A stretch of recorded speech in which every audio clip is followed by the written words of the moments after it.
Okay, good morning, everyone. We're still waiting for our teams to arrive here in our final Group A, and we're waiting for the jurors to arrive here in the Group A as well. We'll be starting very soon. And once again, I would like to ask everyone who is not team member of a final team and anyone who is not a juror on the final fight, please view the final fight on YouTube live stream. So I see, for example, a team member from Russia Element, Daria, please view the final on YouTube.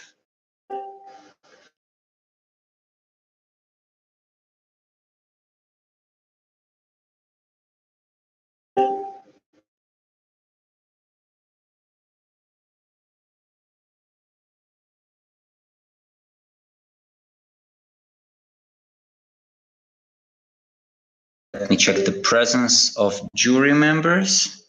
I am here. I'm not turning on my my camera because then we will have better voice quality, and we will need better voice quality for captain's contest.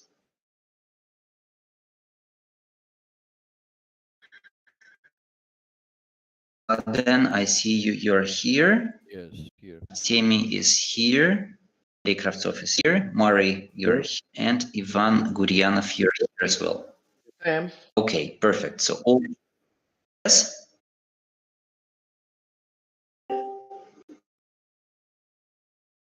Okay, I see some activity from Team Switzerland. I see you present here in this voice channel.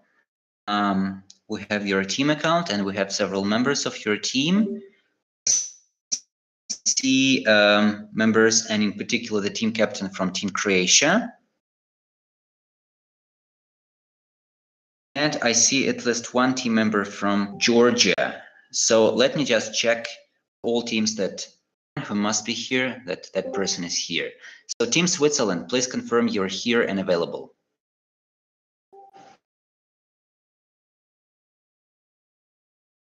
Team Switzerland. Yeah, we're here. Excellent. Team Georgia. We are here. And Team Croatia. Most of us are here, but everyone will be in a second. Okay, well, at the moment, we only need the team captain. Okay, I would like the team captains of Switzerland, Georgia, and Croatia to please be ready for the captain's contest. And I ask you to please confirm that you can hear my voice more or less clear.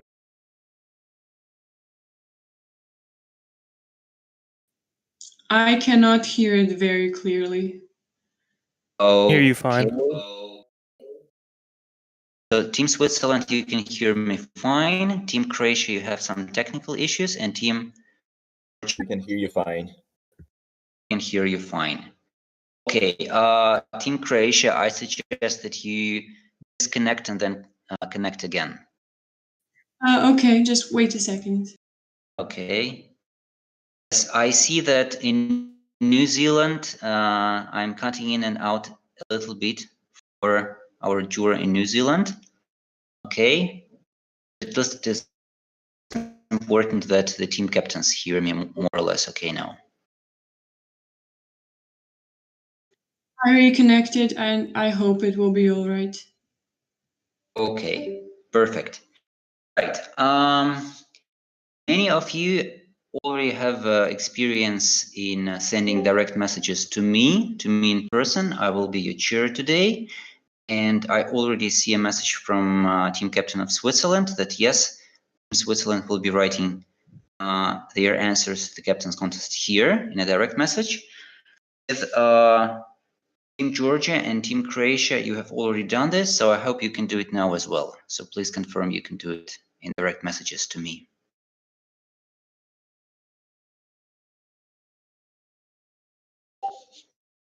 Okay. Yes, we can do it. And we have confirmation from in Croatia as well. Okay, let's start the captain's contest. I will try to be very slow, but once again, we cannot repeat the same question forever, so please try to interpolate and extrapolate if you do not hear something, and let's try to be as efficient as we can be. Captain's contest. Here is the question number 1. Here is a list of 5 acids. Indicate that only acid which is not organic, Acetic acid, carbonic acid, citric acid, formic acid, lactic acid. Time.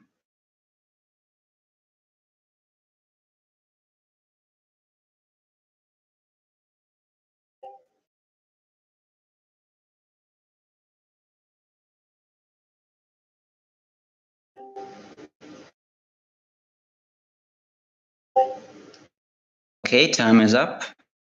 Second question. Here is a list of 4 human organs. Indicate that only one which is not part of digestive tract. Esophagus, heart, stomach, rectum.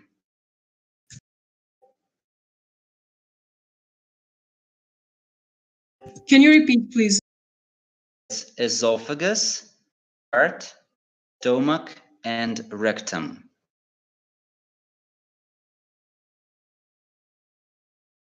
We're out of time. Question 3. In a so-called Hertzsprung-Russell diagram, different stars fall into distinct sequences based on their brightness and color index. Name the sequence in which the sun is located. Time.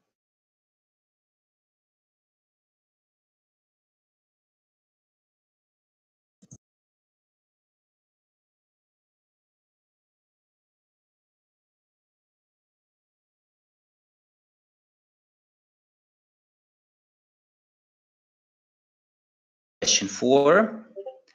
Order is 4 elements in the order of increasing atomic number.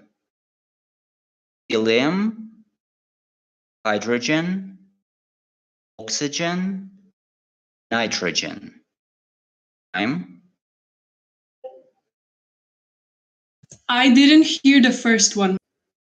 Helium, hydrogen, oxygen, nitrogen.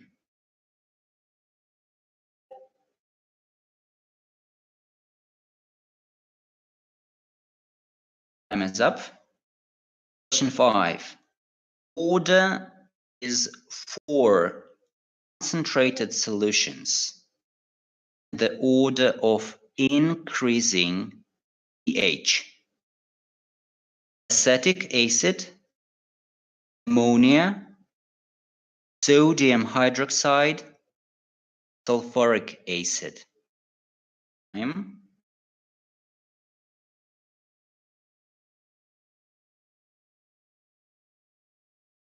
Repeat the question. Can you repeat, please? I didn't hear it at all. Order these 4 concentrated solutions in the order of increasing pH. Acetic acid, ammonia, sodium hydroxide, and sulfuric acid.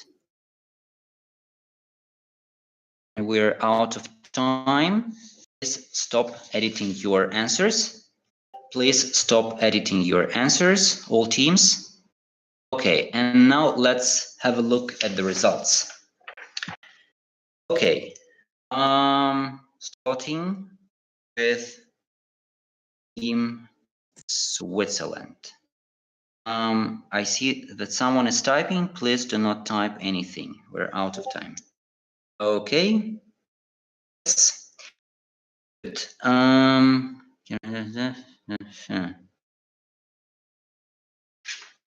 Last one is the answer. Okay. Right. Okay. Let's see. Huh? Okay.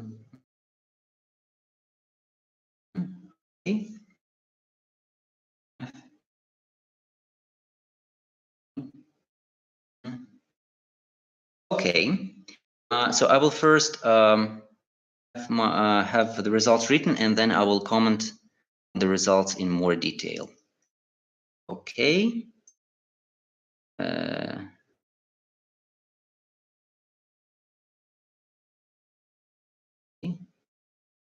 Okay.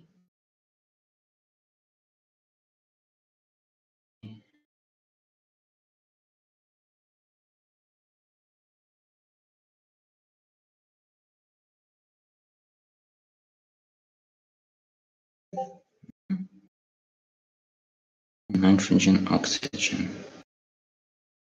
Okay. And there is no answer here. Okay.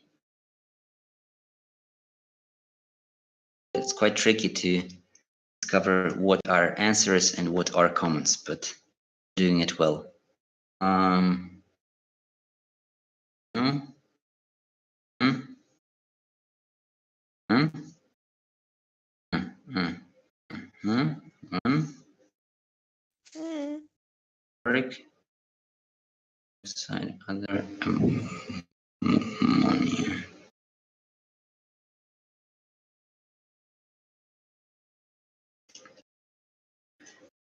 Okay, need a little bit more of time.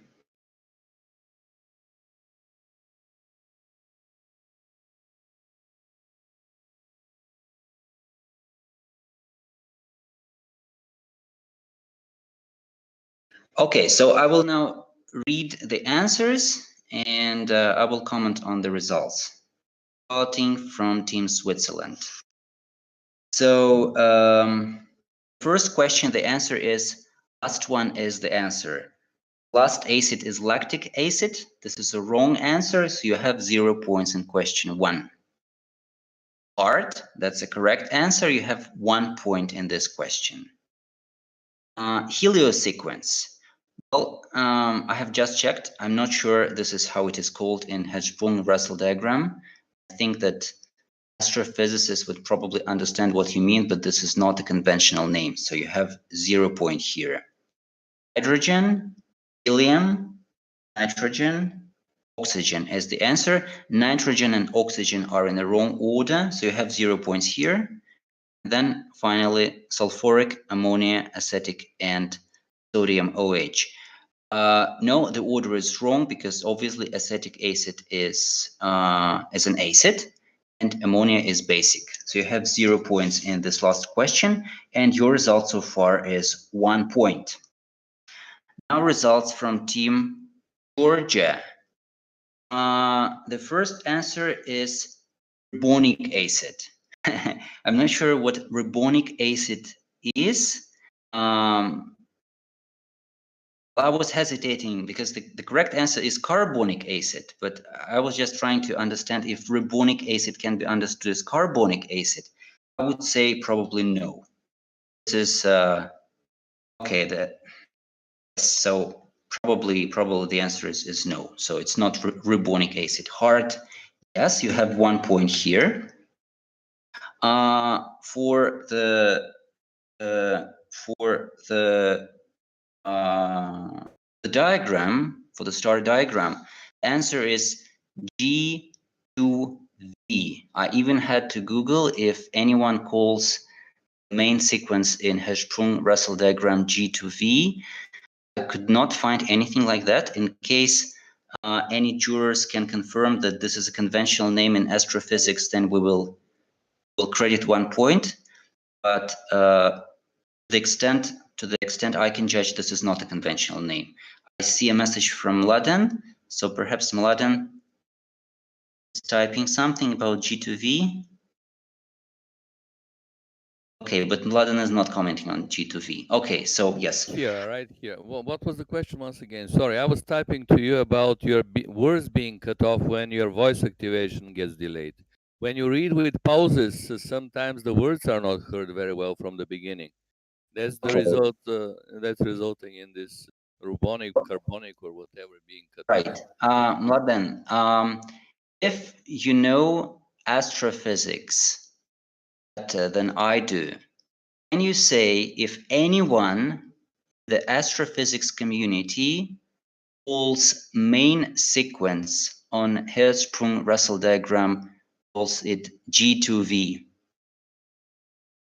Okay, I cannot tell you from the top of my head, but as far as I know, the sun is considered a yellow dwarf. But the question was about the name of the sequence. I googled, I could not find anything like G2V, so I put 0 points here. This is not a conventional name. Oh, that was the question. Okay, sorry about that. Okay. I cannot tell you from the top of my head. And finally, the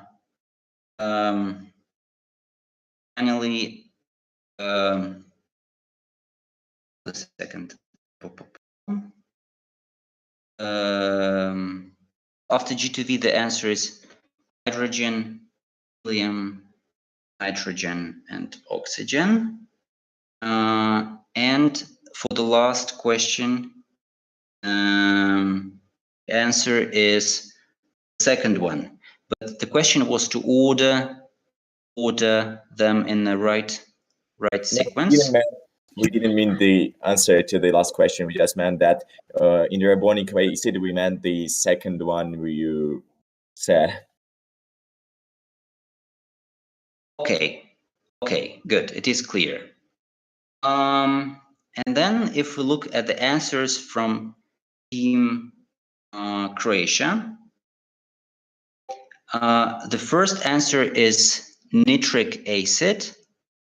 There was no nitric acid on the list, so you have 0 points here.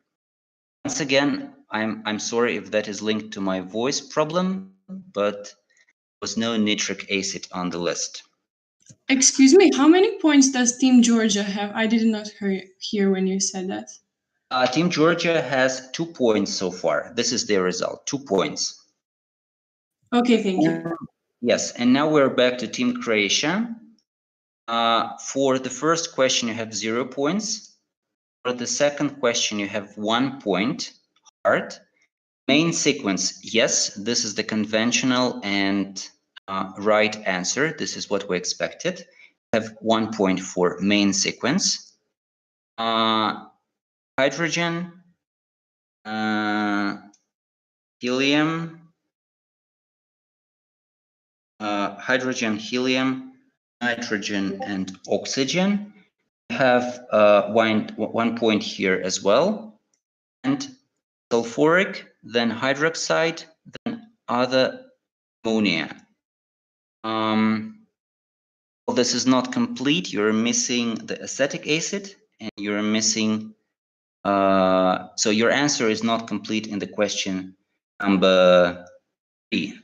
So you have 3 points here. Okay. Let me just go back.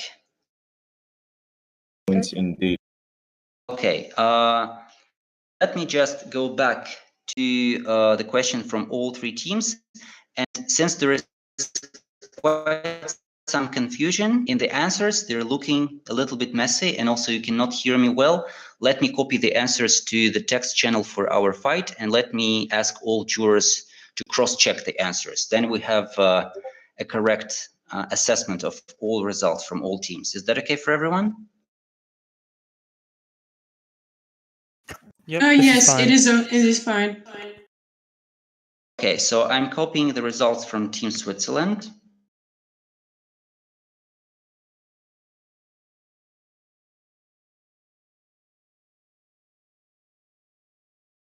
Second.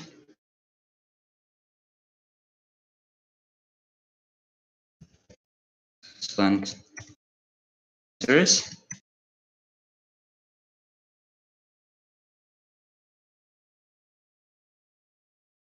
Okay. Next, I'm copying results from Team Georgia.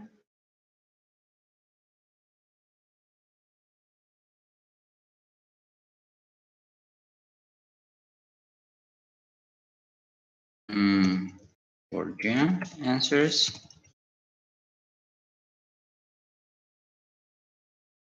And then answers from Croatia.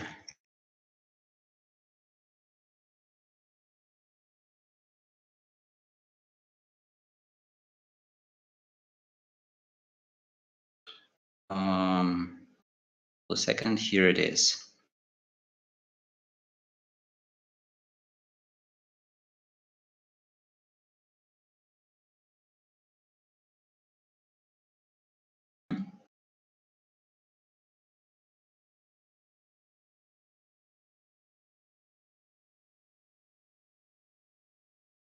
Good.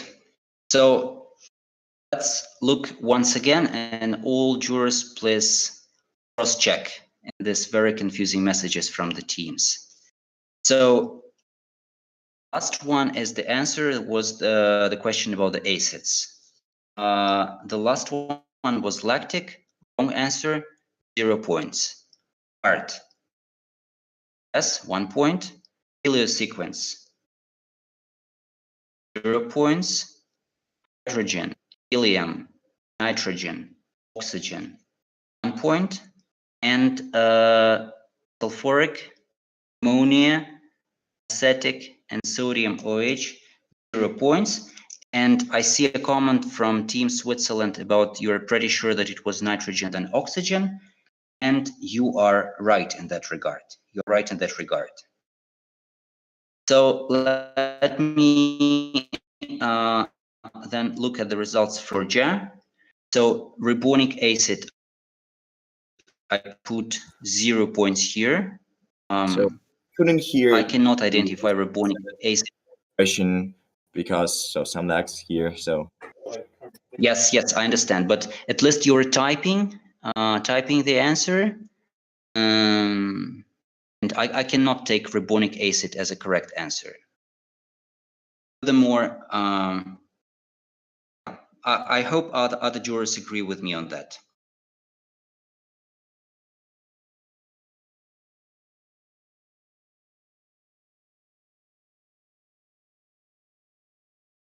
Okay.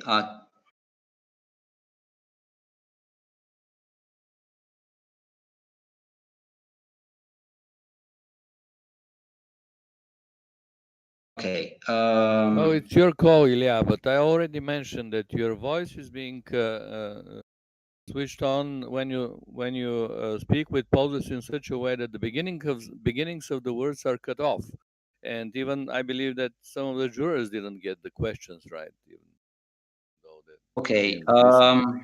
Yes, I understand the issue, but we need to move on. So I'm very sorry for this connection issues. So for ribonic acid, 0 points. For heart, 1 point. For G2V, 1 point. Hydrogen, helium, nitrogen, and oxygen, 1 point. And second one, 0 points. This is the results from Team Georgia. And finally, results from Team Croatia. Nitric, 0 points. Heart, 1 point. Main sequence, 1 point. Hydrogen, helium, nitrogen, oxygen, 1 point. Sulfuric, hydroxide, other OH ammonia, 0 points. So with that, since we have checked and seen all results, I'm confirming once again that we have 2 points for Team Switzerland, 2 points for Team Georgia, 3 points for Team Croatia. So Team Croatia, you are the winner in this contest with 3 points. And let me just write this down. So I'm typing the results. 2 points for Switzerland, points for Georgia, and 3 points for Croatia, based on the answers copied above. Sorry for the voice quality, but we can now cross-check the results.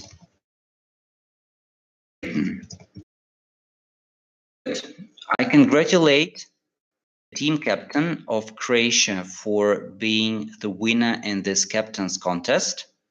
And Rita, team captain from Croatia, please decide on the order of performances. I will just write them down in the group text, right? Okay, very good.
Okay, we have seen in the text channel the choice of Rita.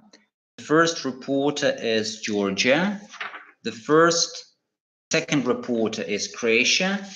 And the third reporter is Switzerland. I ask Artemi to please start the clock for the preparation of the first reporter. And Team Georgia, please start anytime you like.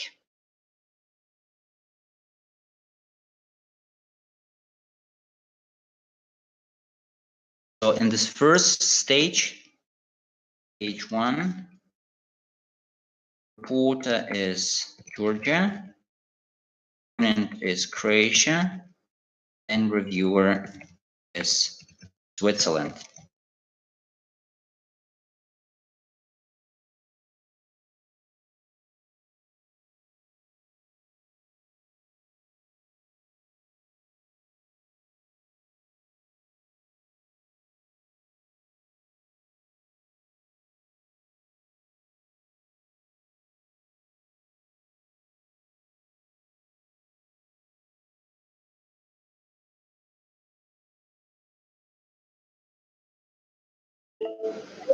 Tell us if you can see it.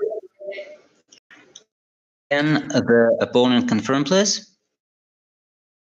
I could hear really badly. I'm just waiting for the stream to load, so just a Okay, second. what about now? Has the voice connection gotten better? Yes. I Okay, haven't loaded the stream yet. It's still loading for me, so can you wait just until it?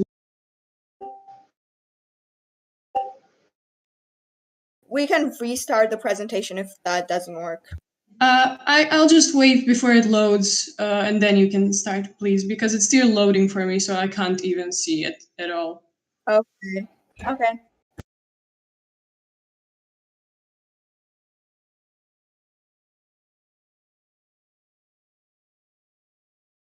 Can the reviewer see it? The reviewer confirm, please?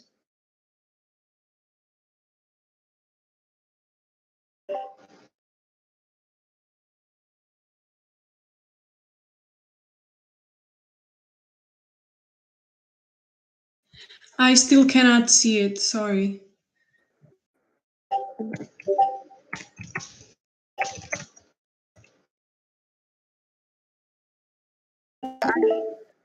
Redid the presentation slideshow thing, so could you see this? Okay, now you can see it. Okay. I cannot. It's still loading. Okay. And Switzerland, I think, says in the chat that then they cannot see it either. Someone from Switzerland just wrote that they can see it now.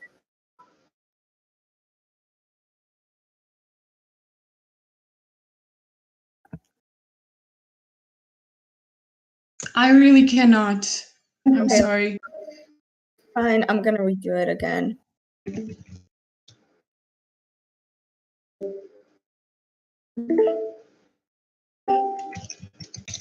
Still now?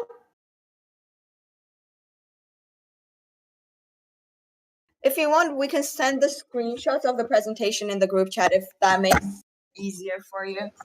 I think it would be very convenient if you could send the PDF file or a PowerPoint and also drop screenshots. Okay, I'm gonna send everything if you give me a.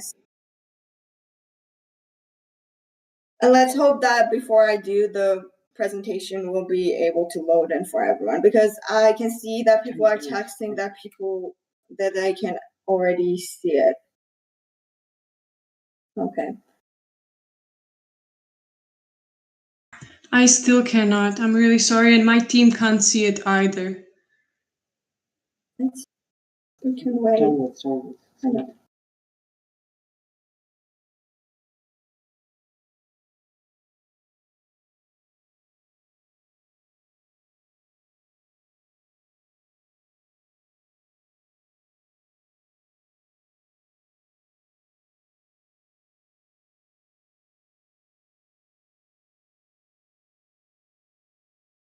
Yeah, the file is too big to be sent in the group chat, but when my teammate is gonna be talking, I'm gonna be sending the screenshots that he's talking about, and let's just hope that fixes the problem and makes it slightly easier for the people that can't really see the presentation, if that's fine. But my whole team can't see it, so we can't really see how our posing would work. Okay, then I'm gonna restart the presentation again, and let's just hope it works this time. Can you do it from maybe another computer or another person's account? That worked in the previous fights. Wait, this one is the one we used always on the previous fights, so that's why it was kind of weird for me that it didn't work, if I'm being honest, but I'm gonna try it from a different one. Okay, what about now? Can you see it from this one?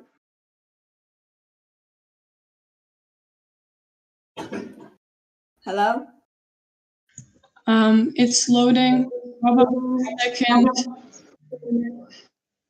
My team can't see it either. They just saw it for a second and then they stopped seeing it. Can anyone else see it? So the question is the problem our internet, so none of you can see it, or if it's the problematic side from maybe Croatia's connection? I saw it in the previous time, and now I do not. Okay, so this version actually. Okay, this is okay. As you see, everyone experiences connection issues. This fight is important, so we're giving extra time to fix this issue. Obviously, we want to hear a good report. Okay, thank you. And also, I think that PDF file will help. We can see the presentation just fine. Okay. I can see it now too. Okay, thank you. I'm still gonna send the screenshots just in case.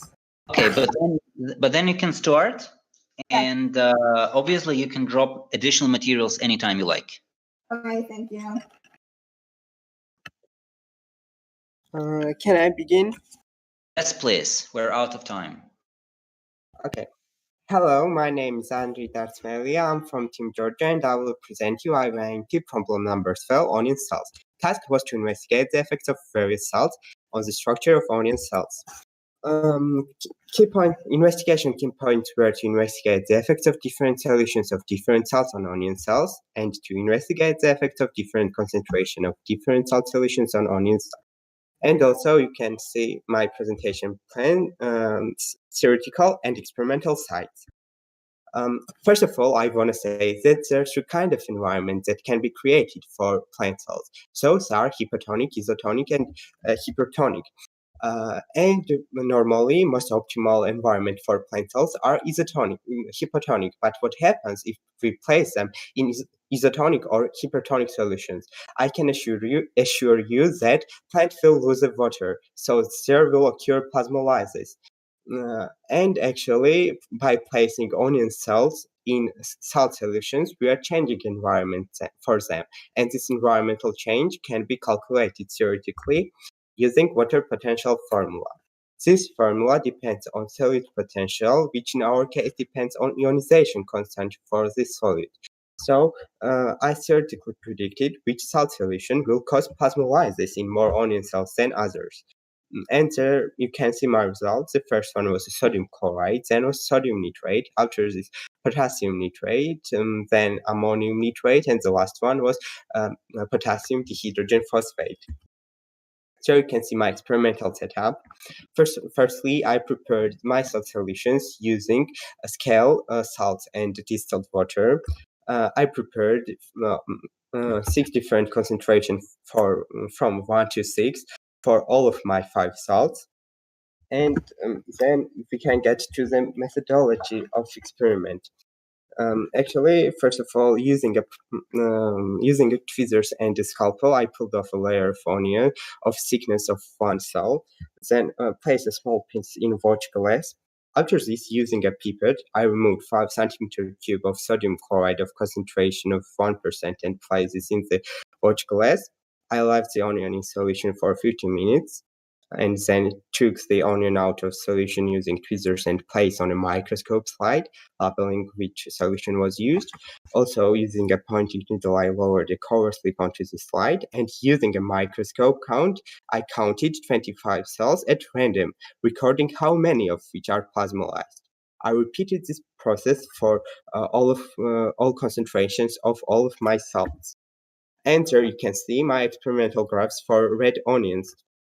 And it's clearly visible that at 2% of concentration of any salt, plasmolysis begins. But and for 3 out of 5 of my salt solutions, which are potassium nitrate, sodium nitrate, and sodium chloride, it's rising and reaches maximum plasmolyzed cell count at 5% of concentration. But 2 of them, which are ammonium nitrate and potassium dihydrogen phosphate, it begins to decrease after addition of 4% of concentration. And I investigated this effect and got that the addition of high concentration of acidic salt solutions damaged cell wall, so it triggered the plasmolysis, and after this it's normal to get this kind of result. And then I'm going to show you the experiment in white onion case. Actually, there was unexpected result because, as you can see, onion cells didn't change, and it was unexpected. So I, of course, investigated this fact. For this, I compared my red and white onion experimental methods, and there was only one difference, which was addition of brilliant green. And actually, 5 drops of brilliant green lowered my salt solutions concentrations, so nothing happened with my plant salts. After this, I made a little bit of corrections. Actually, instead of 5 drops, I added only 1 drop of brilliant green, and get the results that I wanted. The plasmolysis began at 3% of concentration of any salt. And also, you can see my experimental graph for white onion case as well, and it's clearly visible that plasmolysis begin at 3% of concentration of any salts. But again, for three of them, which are potassium nitrate, sodium nitrate, and sodium chloride, it's rising and reaches maximum point at 6% of zero concentration. But again, for ammonium nitrate and potassium dihydrogen phosphate, it's start decreasing at 5% concentration, which means that there starts deplasmolysis. And also, I measured this time that was needed for solutions to reach maximal cell plasmolyzed cell count. And as you can see, the fastest one was ammonium nitrate, and the slowest one sodium chloride. Also, there is a summary of my results. Red color means that plasmolysis did not occur. Green one means that plasmolysis began. Count of plasmolyzed, blue one means that count of plasmolyzed cells was rising. Pink one means that here was reached max count of plasmolyzed cells, and the yellow one means that plasmolysis ends and deplasmolysis begin.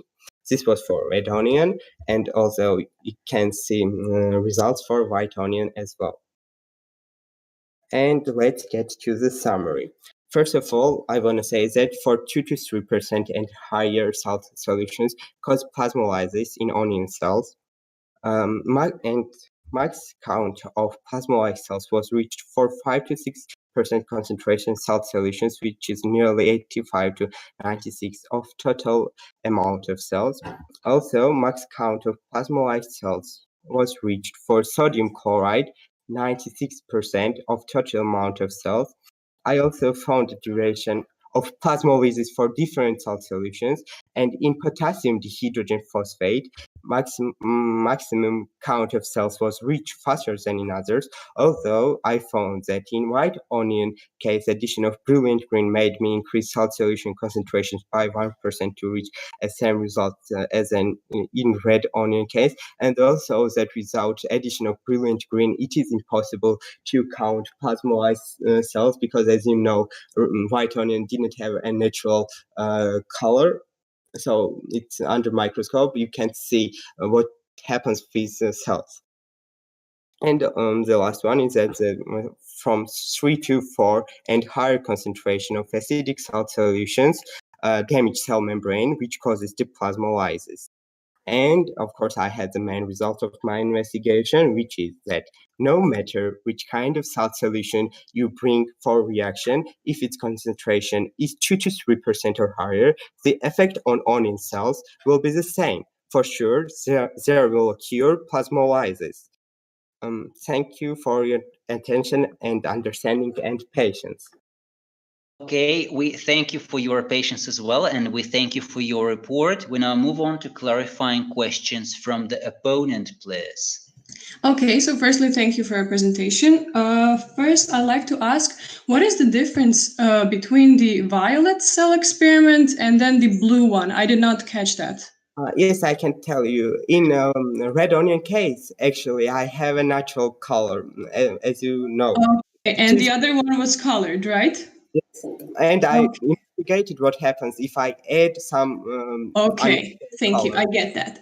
And did you change the temperature at all? And do you think that it would affect the speed of plasmolysis? Actually, speed of plasmolysis would change, but yes. But did you put any hypothesis for this, or did you not just research it? I experimented. Thank you. We can discuss it. And do you think that of your salt, I saw that you used a wide variety of salt. Do you think that the dissociating ion count, which I saw was different for your salts, is the same for your each aqueous solution? Sorry. Do you think that the number of dissociating ions for each one of your aqueous solution is the same? Actually, as you know, there is sodium and potassium, the main ones, which are dissociated in all of my salts. So actually, I investigated as well that for sodium, plasmolyzed cell count is higher than for potassium. Thank you. And I want to ask, was your plasmolysis reversible, and did you ever see this? It was reversible in one way. As you know, as I said, for acidic salts, cell was destroyed, so it caused the plasmolysis. And again, if I added higher concentrations than 5, it destroyed cells, so it died. Yes. So one last question. And did deplasmolysis happen on the end of your research? Deplasmolysis? The plasmolysis for 2 of my salts, which were ammonium nitrate and potassium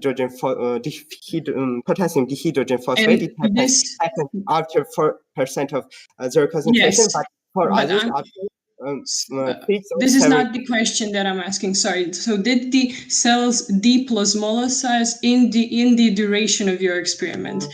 Was it reversible? If I added distilled water. But did you do it? Yes, I did it. I don't think that it was relevant to place the pictures on my presentation. Okay, so did you show those results for deplasmolysis too, or were they not shown? Because I didn't see them anywhere. I didn't. It was hard to see it under microscopes that can take pictures because it connected to a notebook. So I have a higher resolution of microscope. And do you think that your counting method is relevant enough for the extent of deplasmolysis? Because short answer, please. Yes, it is. Yes, it is. Okay, thank you for the questions and the answers. We now move on to the preparation time for the opponent, please.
Excuse me. Marco will be sharing my screen, so can you see it now? Marco from my team, because I am unable to.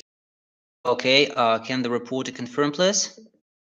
No, we can't see it. We're gonna wait, it's loading, so. Okay, we cannot see too much. We can see it, the presentation. Okay, as well. Okay, let's start. Let's start. So is my time started? Not yet, but it's starting now. Okay, so hello everyone, my name is Marita Mahata from Team Croatia, and today I will be opposing the solution for the problem 12, onion cells. Please next. Yes. So the problem stated to investigate the effects of various salt on destruction of onion cells.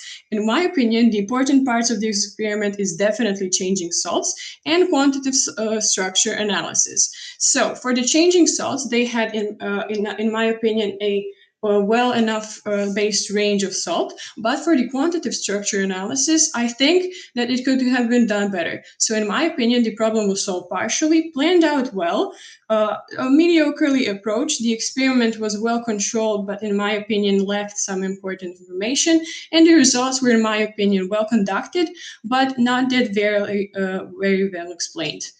Please next. So for the solution, in my opinion, they defined environment state very correctly, which is really important for understanding phenomenon. They explained plasmolysis accurately, and they also used water potential, which is very useful considering their parameters. They proposed hypotheses on the model, which is clearly correlating with the theory for the part that they stated water potential. For my cons, I said that they missed mentioning molarity, deplasmolysis, complete duration of some part, which I think is important for understanding the phenomenon. I think that the water potential was useful considering their parameters, but not that well explained and correlated with the theories. I also think that they kind of lacked understanding of different dissociating ions. And then moving on to the experiment. In my opinion, for the experiment, they had relevant parameters and 4 or 5 different concentrations. But I think that they could have a possible error because of the small sample size and the way they chose to pick them. So they were randomly picking cells and just defined if they were plasmolysed or no. In my opinion, this is not that accurate because cell can vary from very little plasmolysis to very large one. So I think they could have also investigated the speed or the simple extent of the plasmolysis despite just defining it with a yes or no. So this could have caused some inefficiency. They also did not mention if they use molar or mass concentrations, which could have maximized their productivity and prove better results. They selected method of measuring, which was randomly picking cells and then just defining them, which I think could have led to some inaccuracies. Also, he decided to look at the end possible plasmolysis, which in my opinion was not really well explained. How did he know the extent of plasmolysis? How did he know when exactly would the plasmolysis end? He also showed us no repetitions. He showed only results from this one experiment, and we did not get any information of the distribution of cells that he was counting. So were they all adjacent cells? Were they randomly picked? And I think that this not as quantitative a method could have led to some inaccuracies. For the results, they showed graphs showing dependence on concentrations, which in my opinion was very well, and they used different onions, colored and the already painted ones. They missed looking at the effect of dissociating ion count in the formula, which I actually thought explaining the results better, and this caused a large error because it caused the deficiency of solid particle quantity. They also missed looking at shape of vacuole and color change, which I think, considering the problem text, was very, very important to investigate. They also missed linking it with theory, and the hypotheses were proven but not explained exactly why. For my discussion points, I will discuss the color change and the cause and deriving the results from it, dependence on concentration and dissociating ion count, biggest achievable plasmolysis, and number of kinetic points with membrane walls and reversibility. Thank you. Okay, thank you very much for your opposition. Now move on to the discussion between the reporter and the opponent, please. Okay, so first I'd like to ask you, you saw with especially the already colored onion, here is some pigment, in the vacuole, right? Which caused the color. So did you observe the color change? Can you see it? I know that you didn't have results from it, but can you see the color change as the water exits? So you red onion because it's mostly simple and easier to understand. Actually, you can see that some of them are pink, yes, and some of them, yes, but did you see the color change when the water was going out of the vacuole? Yes, I saw it. And do you think the cause from this is the water going out, right? And then diluting, basically having the same... water is going out from the cell. Yes. your vacuole is shrinking. So if vacuole is shrinking, it's normal that color is decreasing. Yes, I know. And do you think that by this, because you didn't measure the extent of the plasmolysis, do you think that measuring this color change would have been a very good thing to observe, and by that way define the same strength of the plasmolysis by how the color changed? Do you think that this is relevant?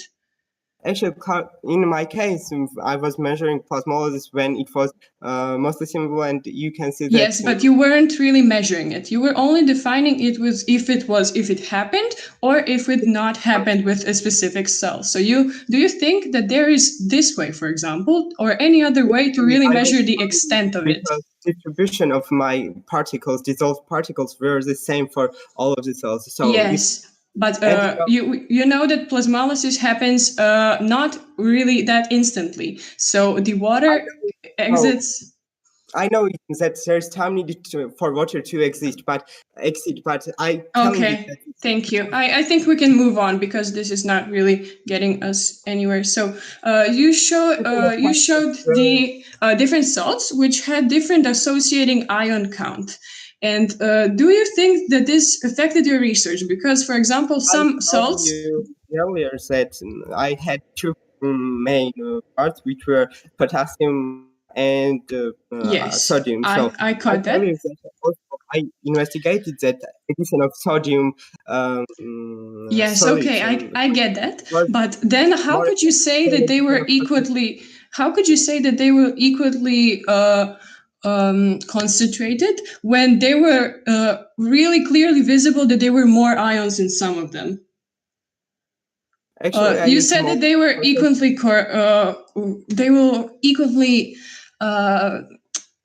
you said that they were the same concentration, but they were more ions with some salts than the other. Could you please let me answer fully? Because I used the molar concentration for my experiment. So actually the distribution of particles were the same. So yes, but the molar does not define this. Molar, even the salts with the same molar concentration could have had a different ion count here. But can we move on? In my case, I take the exactly same concentration 1, 2, 3, 4, 5, 6. Yes, I get that. Effect, and the effect that you are telling me is totally different from my investigations. So okay, let's move on. For me, I take different way for investigating it. And I also saw that there are cells with different numbers of connecting points of the membrane and wall, and you did not investigate this. So could it have correlated with your plasmolysis speed? Actually, plasmolysis speed, which was measured, is dependent on the molar concentration, as I said. Yes, earlier. But you know that vacuoles can be either concave or convex. So you did not observe the shape at all. Can this be shown in the speed? I did not have the microscope of so big resolution, so it was impossible for me. So I chose a way that was possible and that was reachable, and so yes, connected. I understand now. And experimentally. Okay, so, and you also said that you had biggest achievable plasmolysis. How did you know that this was exactly the biggest achievable plasmolysis? I told you already that after addition, let's say after addition of 5% of concentrations in red onions.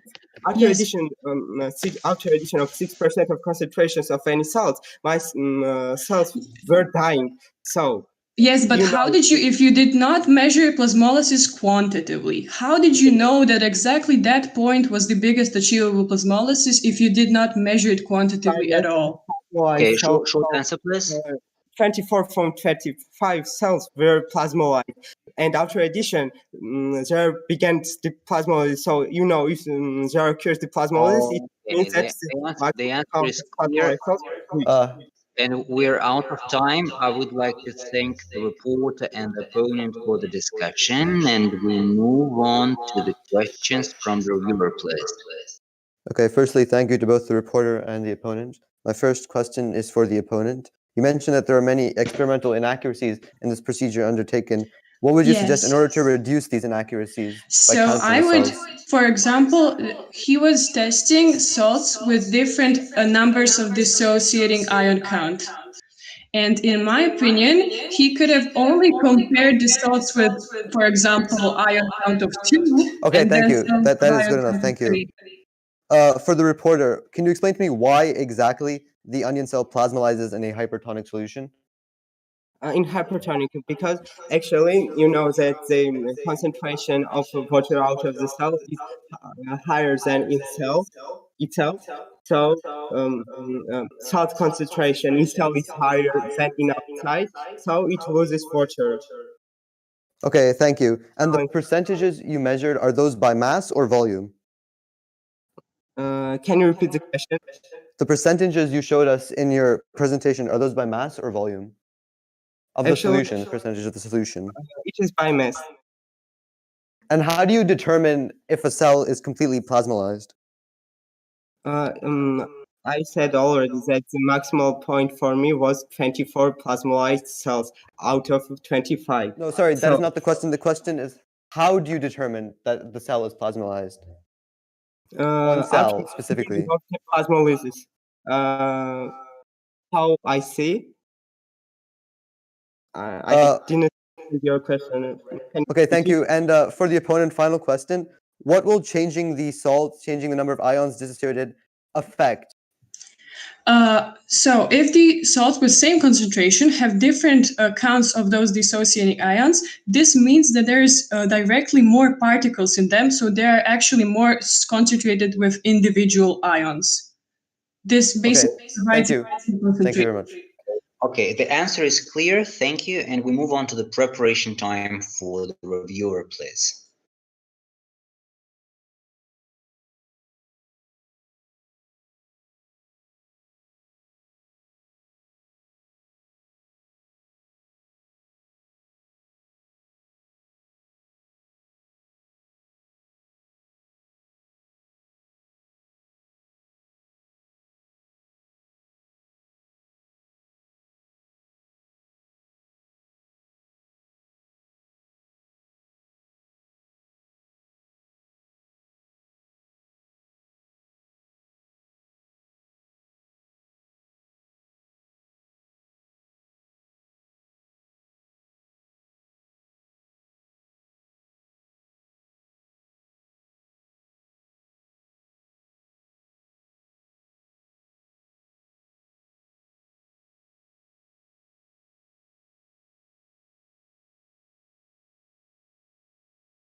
Okay, let's start the review. Tejas Krishnan, and today I will be reviewing the onion cells presented by Georgia. So the problem was to investigate the effects of various salts on the structure of onion cells. And so what the experimenter did, the reporter did, is he tested various salts and investigated the structure of onion cells theoretically and experimentally. So I thought the introduction was pretty clear, although it might have helped to see a video to better understand the phenomenon of plasmolysis. While in the theoretical explanation, the solute potential equations were explained, they could have been better linked to the experimental procedure that came later in order to make predictions. I thought the setup was good, but as the opponent clearly mentioned, there were clearly many inaccuracies. So a better method of conducting this experiment would be to use photo analysis software in order to not have any subconscious bias. And for that reason, the experiments were also flawed, in my opinion.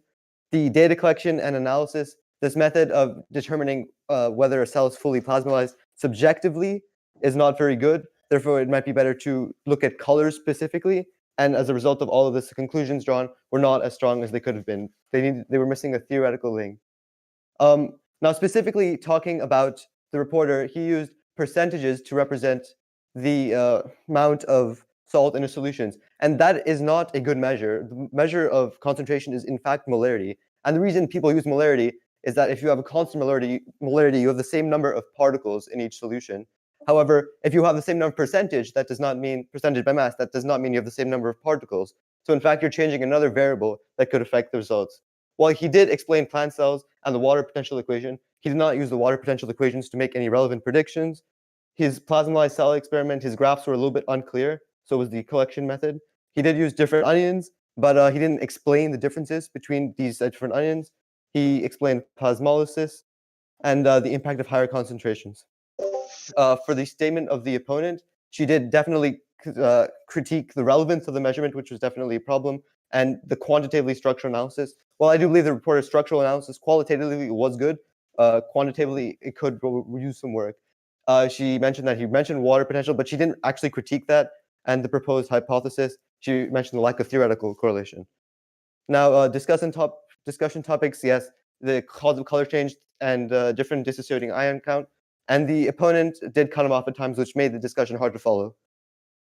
So in general, the reporter, he answered the opposing questions and he justified his data collection, but his data analysis was weak in the large part. He had unclear measurement process and subjective measurement process, and he had a lack of theoretical understanding until I questioned him. The opponent, in general, was very good clarifying questions, critiquing missing aspects, and she gave her own opinion, but she did cut off the reporter, and that caused a less productive discussion than it could have been.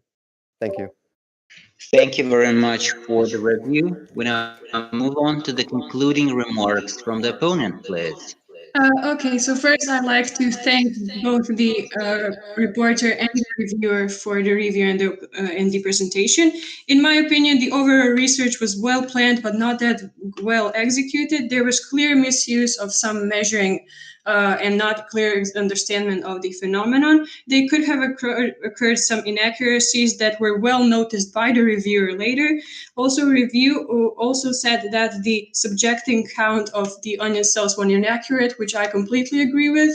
I believe that my points for improvements were well, but I unfortunately couldn't get the question that I was asking in the discussion for some points.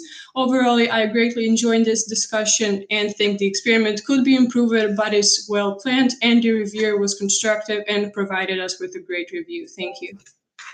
Thank you very much for your comments. We now move on to the concluding remarks of the reporter, please. First of all, thank you all for this interesting fight. One thing I'd like to say as an answer to the reviewer's question, I didn't understand at first, is that I saw the plasmolysis happen by the shrinking of protoplasm away from the cell wall. And other thing I'd like to add is that I wish I've gotten more opportunities to talk in discussion, because I can't get the idea that there were things I wanted to say and explain, but was interrupted out of my head because I was pushed towards a different experimental setup and ideology. And also, I did match the theoretical model to the experimental, which was predicting what salt would cause the plasmolysis. And also, I sent the video in the group chat that demonstrates plasmolysis in onion cells in white case. And also, I want to say that my measurements were right, because the distribution of particles for onion cells were the same, because I was placing them in solutions. So it was relevant. Thank you, everyone. Okay, thank you very much for your remarks. We now move on to the questions from the jury, please.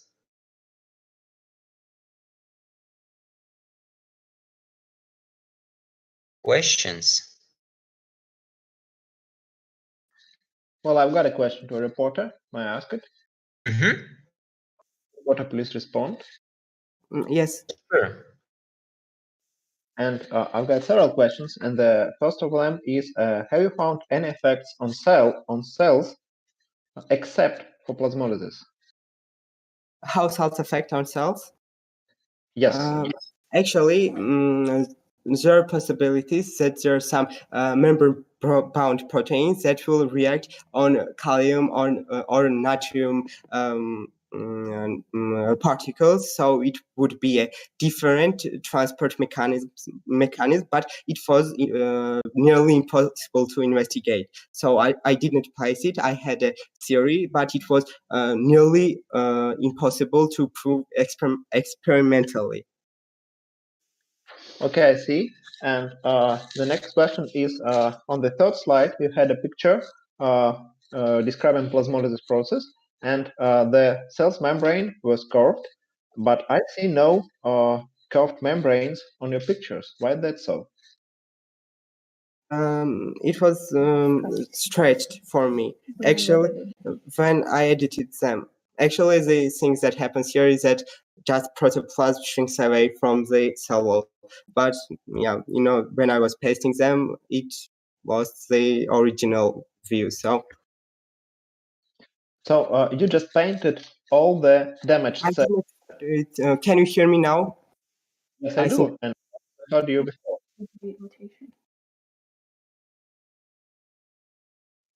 I'm sorry. Okay. Yes, I think there was a short answer, but please move on to the next question. Yes, I'd like to give an opportunity to ask for other jury. Okay, further questions from other jurors?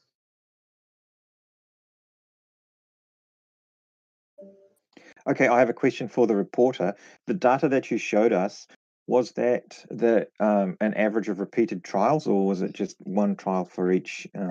Average, of course, average. And also it was relevant. Yeah, I'm listening for your question. Sorry. So if you used multiple sheets of cells, were they from the same onion or from different onions?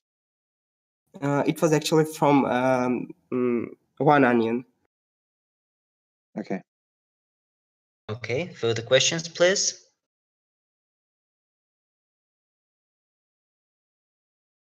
Well, actually, if there is an opportunity, I'd like to ask another one. Please. Let's do it. Dear reporter, I've got another question for you. And how the cells were chosen? Actually, it was taken from the top of the onion because No. I think you misheard it was chosen randomly, but the distribution of particles to the onion was the same because I placed them, not edited from the.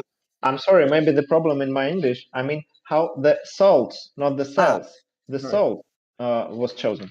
Actually, I chose the potassium and sodium salts, which were constituting these two particles, because I think it would mostly show us what will happen, because those two salts have a very good participation in transport phases. So it was more understandable to choose those two, because it's naturally happen as well in our cells.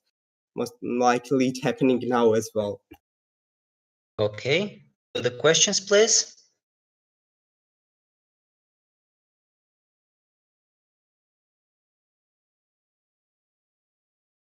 Further questions, please?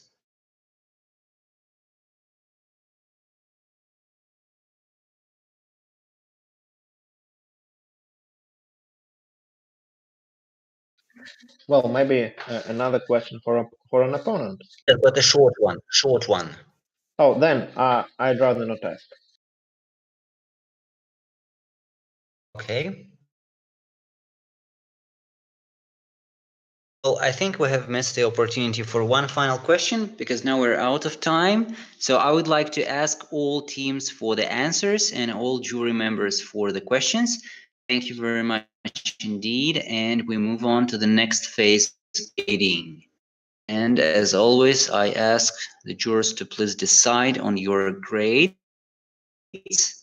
Send them to me in a direct message. I will collect them in one place, and then we will discuss them.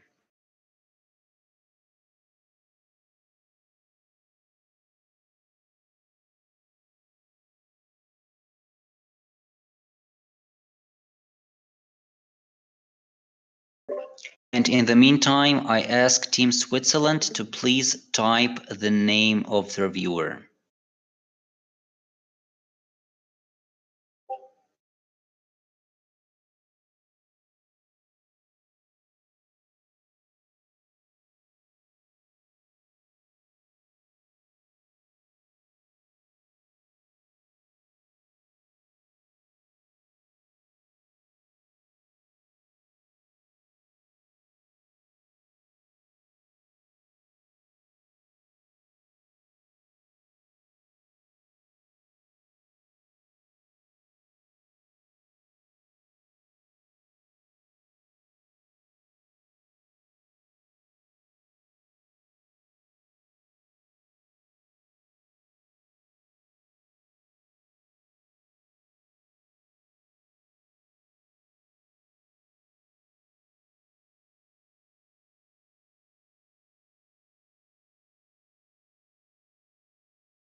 Okay, we're still waiting for some of the last remaining grades.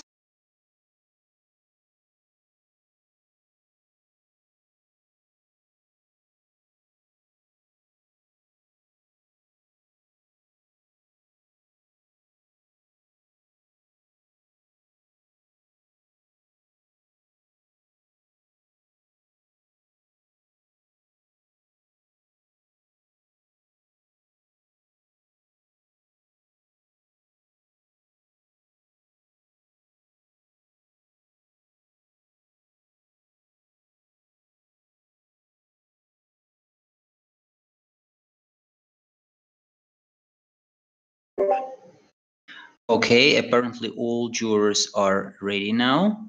So I will read the grades. I hope you can hear me more or less well, but I will also type the grades as soon as possible. The reporter, Ilya, 23, Mladen, 22, Artemiy, 15, Andrei, 21, Murray, 23, Milan, 26, and Ivan, 20. To the opponent, Ilya, 15, Mladen, 15, Artemiy, 15, Andrei, 16, Murray, 14, Milan, 15, Ivan, 16. To the reviewer, Ilya, 8, Mladen, 9, Artemiy, 8, Andrei, 8, Murray, 9, Milan, 8, and Ivan, 9. Thank you for the grades. Artemiy, your grade to the reporter was the lowest one. It was 15. Yeah, my grade is 15, but in my opinion, it's not a bad presentation, but I have seen better presentations during this tournament, and my experience says that this is 15. Why? Because yes, it had some good theoretical parts and few experiments, but I don't like how data was collected at all and how you worked with this data. So to summarize all of this, I got 15. Okay, Milan, your grade was the highest one, 26. Yes, here I have a different opinion. That's one of the best presentations I've seen in this tournament. Probably we were in different rooms. I don't know. However, I enjoyed the overall quality of the presentation, specifically the experiment, and also I have to mention that the sample preparation was done very well, which is a difficult task. I think the reporter held themselves during the defense, and I found the idea of dying with blue as a novelty, so I get them a few points extra there. So overall, an excellent job. Thank you very much. Thank you very much indeed. The grades for the opposition were quite close from many jurors. Still, we had one single lowest grade of 14 from Murray. Well, it was a very, very good opposition. And the thing that bothered me about your opposition, Marita, was the way that you interrupted. And you would ask a question, and sometimes you only allowed sort of one word, and then you interrupted and carried on asking another question. You did it when you were asking the clarifying questions, and you did it again. So otherwise, I would have given you a higher score. Thank you. Ivan, your grade was the highest one of the several highest grades. It is not much higher than the lowest grade from Murray. It is 16, but still I would like to comment on your 16, please. Well, I think that overall opinion from jurors are the same, that the opposing was quite good, but it lacks some essential points. Like, I think that an opponent was a bit too focused on destroying a reporter, and I also think that some essential parts of the report was ignored, essential weaknesses of the report was ignored, and that's why I subtracted some points. Thank you. With the review, sorry?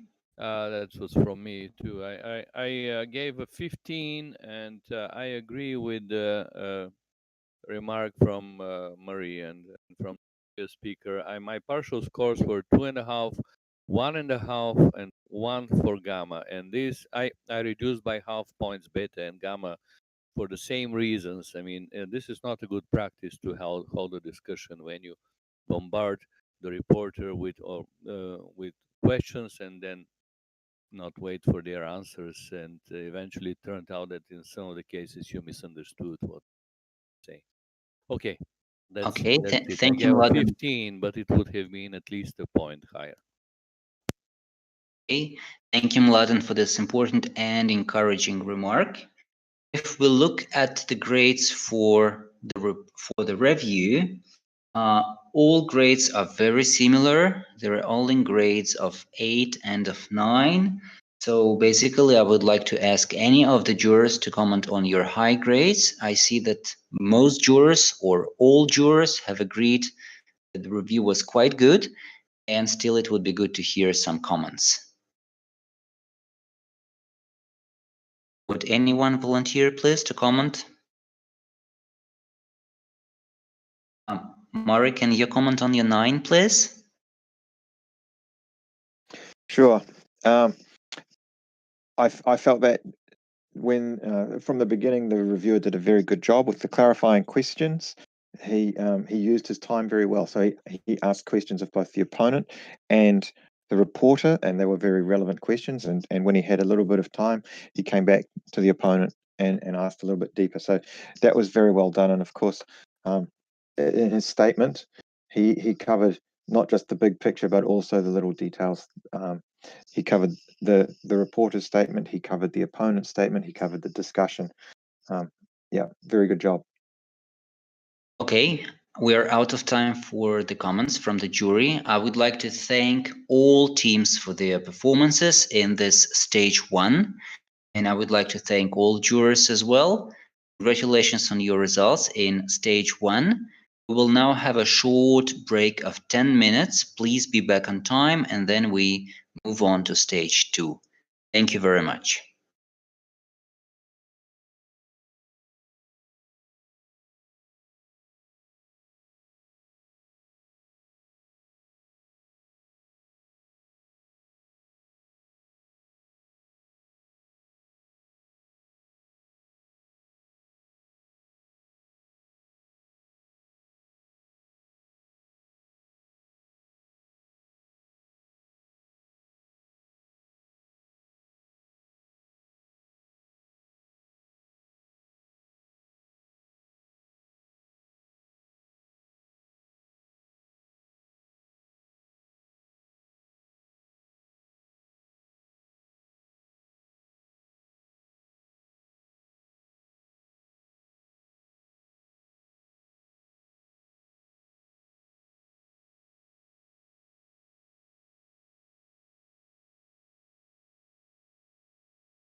Okay, I would like to remind to all teams that according to the IYNT regulations, you should upload all your materials from this tournament to our upload system called Solutions IYNT.org, and you should do it before the closing ceremony.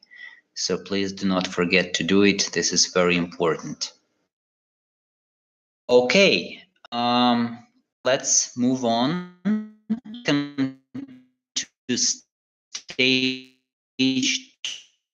2 of our reporting team is Team Croatia, the opposing team is Team Switzerland, and the reviewing team is Team Georgia. I see that all jurors are here and ready, and I hope that all team members are here and ready as well. Let's start the clock for the preparation of the report at Team Croatia, and please make sure your slides are up and running, and you can start your report anytime you like. Excuse me, can everybody see Marco's presentation? I'm unable to share my screen, so Marco will be sharing his instead of me. And the opponent confirm, please.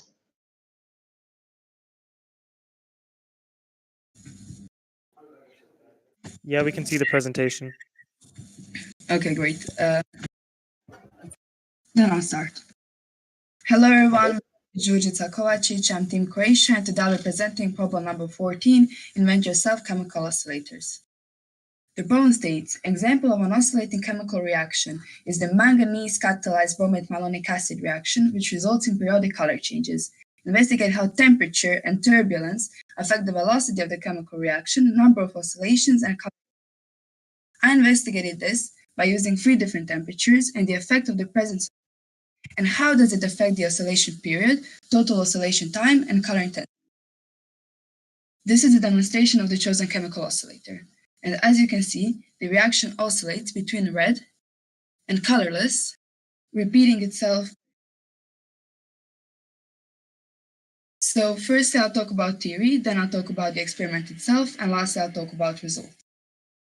So a chemical oscillator is a mixture of chemicals that goes through a periodic sequence of changes.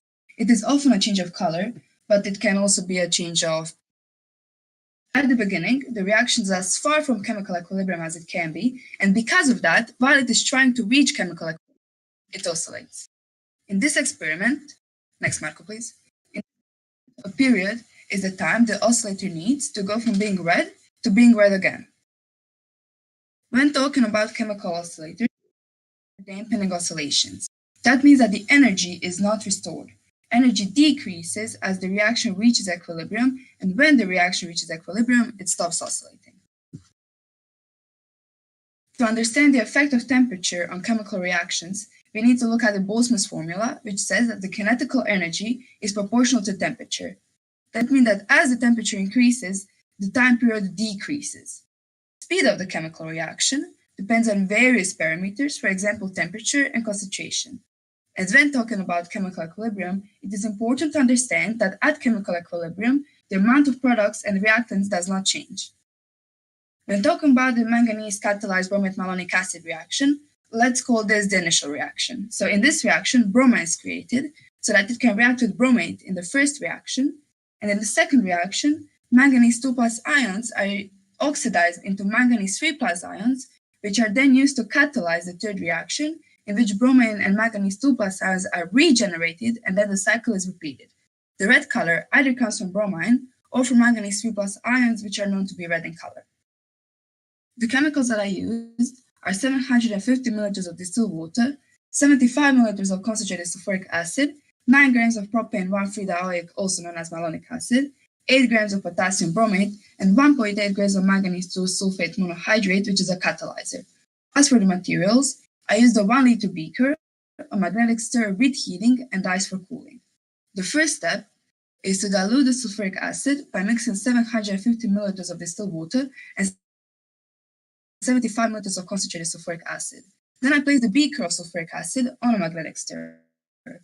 After that, I set the solution to 2.5, 22.5, or 42.5,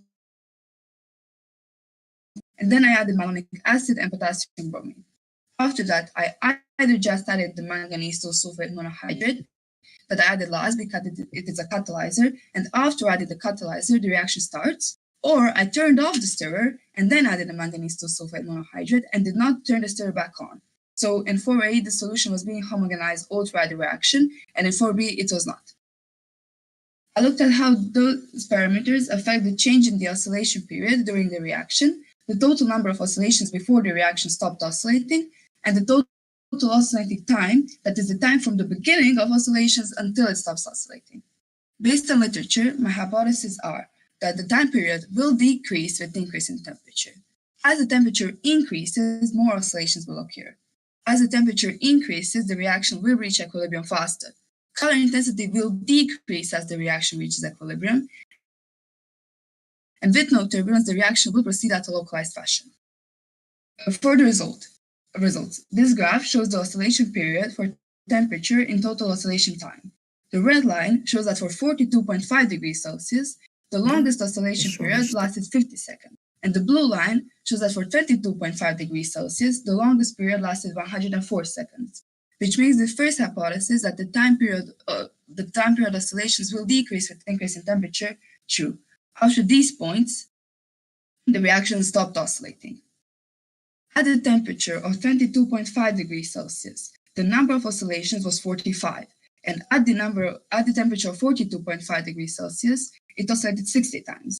This makes the second hypothesis that as the temperature increases, more oscillations will occur true. At 2.5 degrees Celsius, the reaction did not oscillate. That's because there was a low kinetical energy, and therefore there was not enough particle collision and no reaction.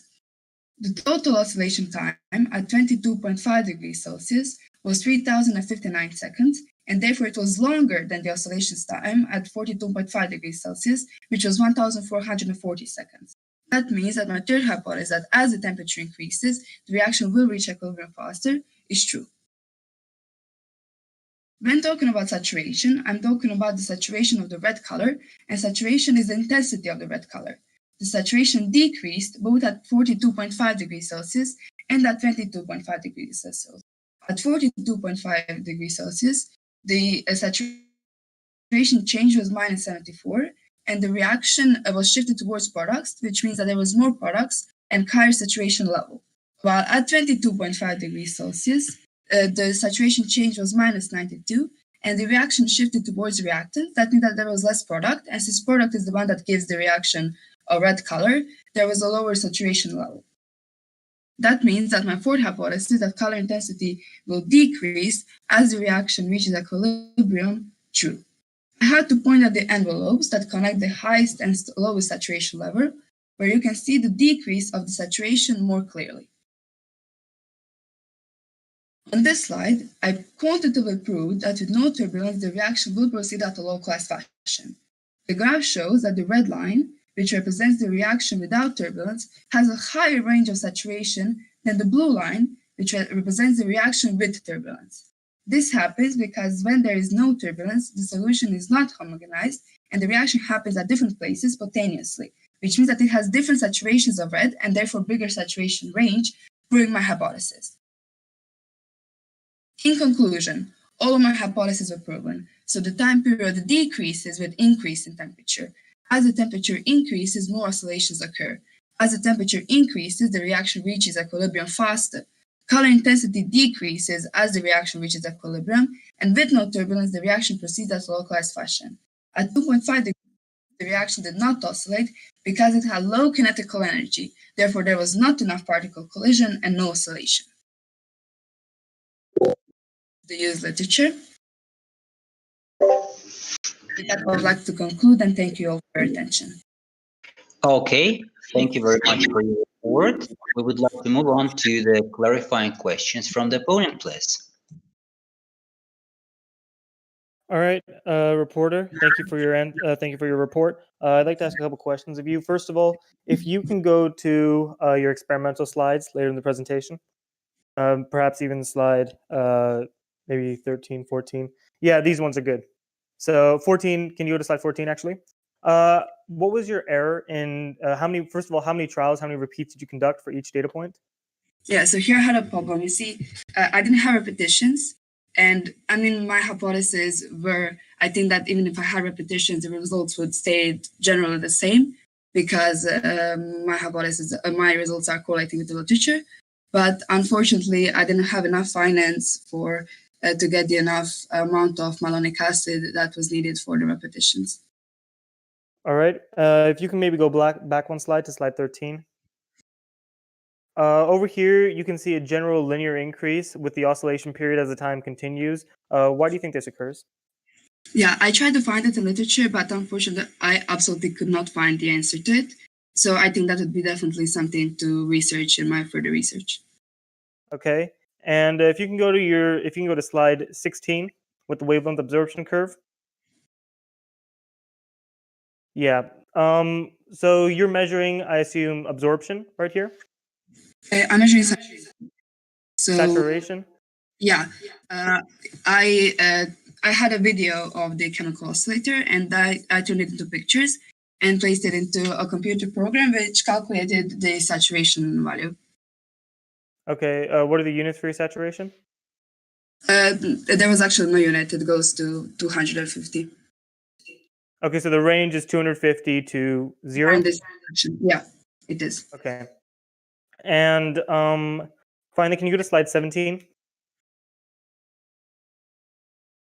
Yeah, over here on your y-axis, you've got pixel count. And so you have a similar setup to, I guess, the previous slide where you have a 0 to 250 saturation scale, and then you've got a pixel count 0 to 10. But if you're using pixel count from an image, then of course, if the size of the image changes, then the pixel count will change. I mean, how are you controlling all these different factors? So I took the picture, and the computer program randomly took 50, actually not 50, sorry. It randomly took pixels and calculated the saturation value of them and then placed them into the graph, exactly how many pixels on that picture had that saturation value. Did you control lighting conditions for all of these images and videos across the different days? Lighting was always the same. Okay, thank you. And maybe can you go back to your theory slides? Sure. Is this reaction endothermic or exothermic? It's actually because there is more reaction, there is no way to see if it's endothermic, but I did measure the temperature and the temperature did not change. Okay, the answer is Okay. clear. Thank you Thank for you. the question and the answers. We now move on to the preparation of the opponent plays.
Okay.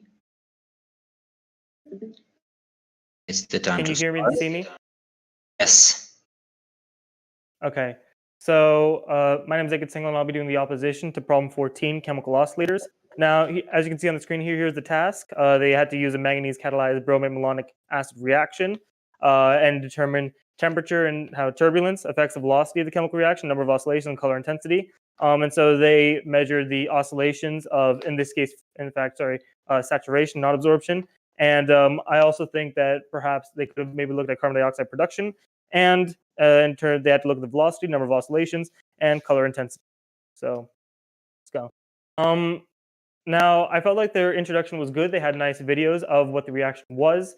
We could clearly see exactly the oscillation between red, white, back to red again, which was interesting. For the theoretical explanation, I felt that although it was good, they did show the chemical equations behind it. I felt they lacked a little bit of a deeper theoretical understanding as to why oscillations occur. Why doesn't the reaction just move towards that final equilibrium directly? And why does it undergo oscillations? That was never really explained.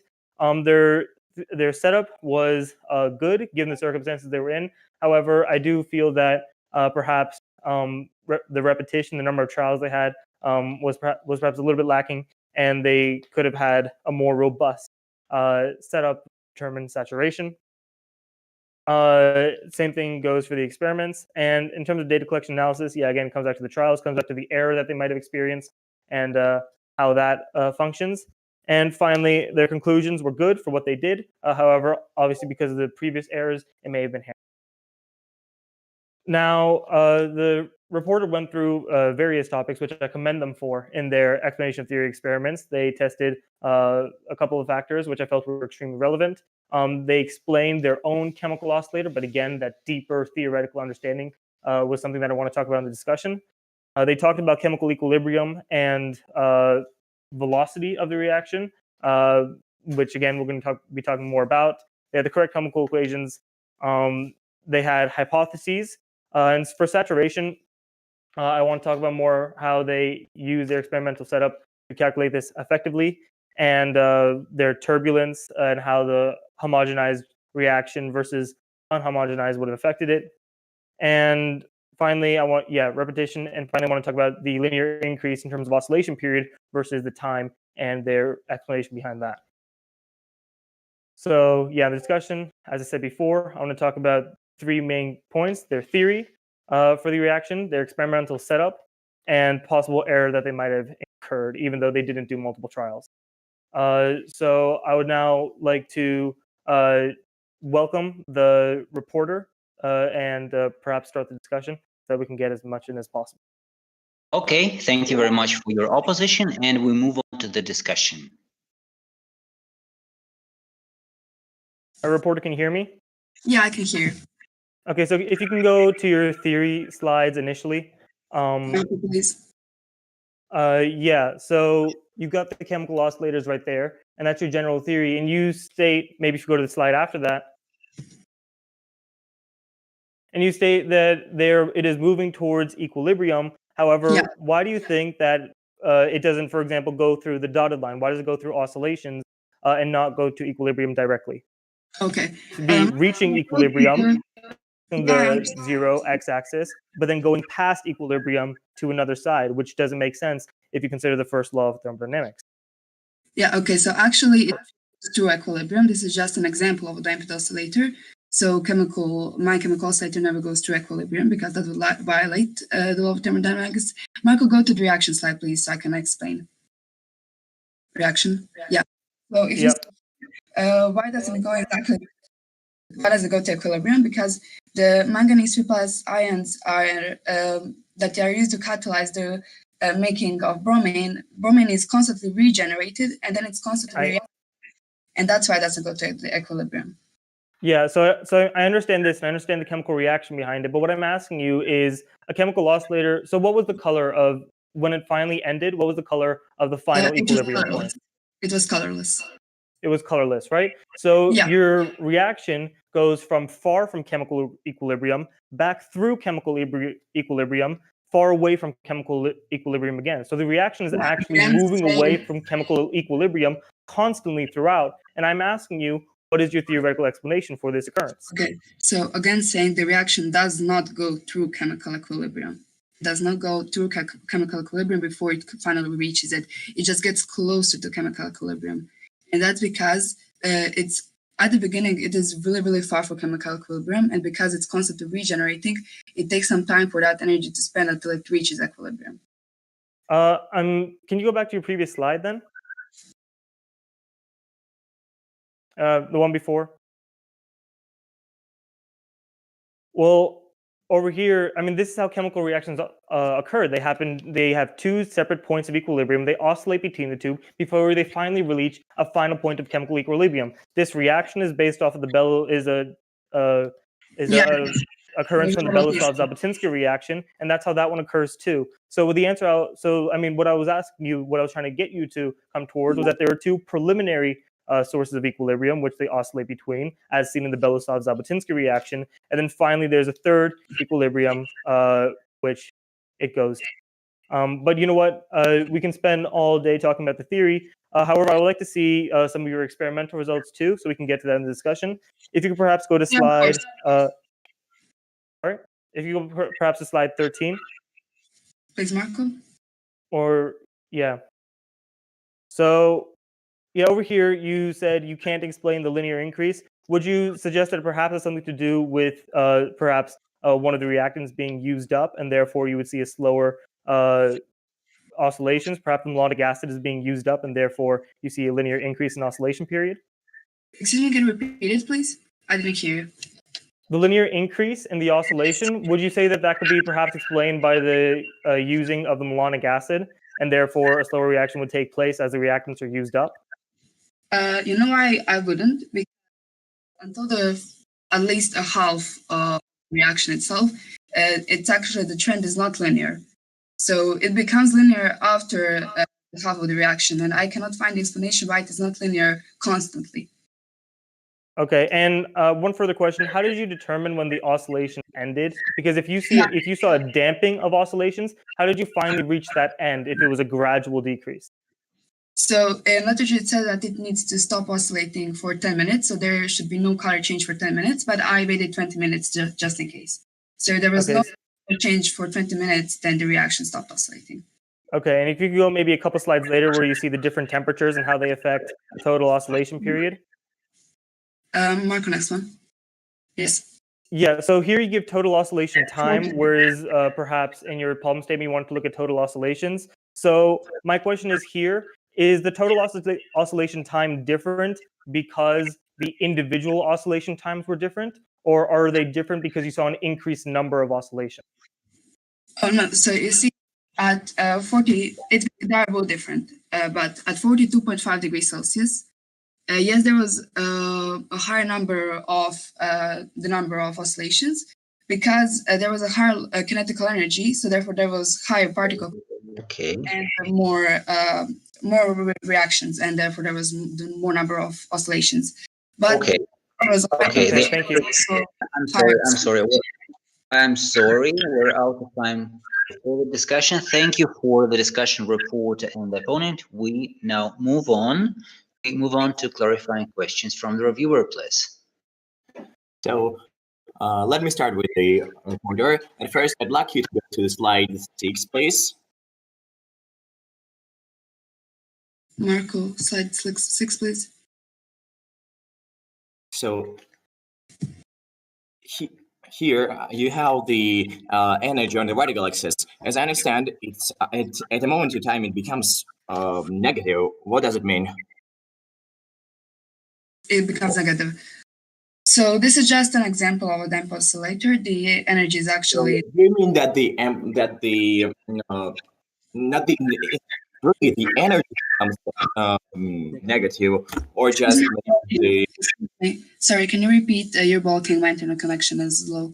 Okay. So do you think that the energy really becomes negative? I do not think that it becomes negative. Okay, so this is just the qualitative graph. It shouldn't have energy on its vertical axis. Yes. Okay. Yeah, this is just because, for an example, oscillations in your experiment damping, or did they stop abruptly? Excuse me, they did not stop You So, mean if the oscillation stop in a very short moment of time, or with a damping? I'm sorry, can you write it in the chat or something because you're really, really blocking and I cannot hear you at all. Okay. So, It just can you hear me now? Maybe. it's still kind of bad, but I can hear more clearly now.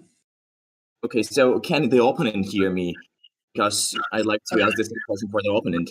Do the oscillations stop? How do the oscillations stop abruptly, or will they be dumping? They will dampen as they go along. Well, in this case, the reporter said that this oscillation would come to a halt through damping, and so you'd see a decrease in amplitude of the oscillations until it finally reached zero, presumably at some point. Okay, we're out of time for further questions. Thank you for the questions. We move on to the preparation time.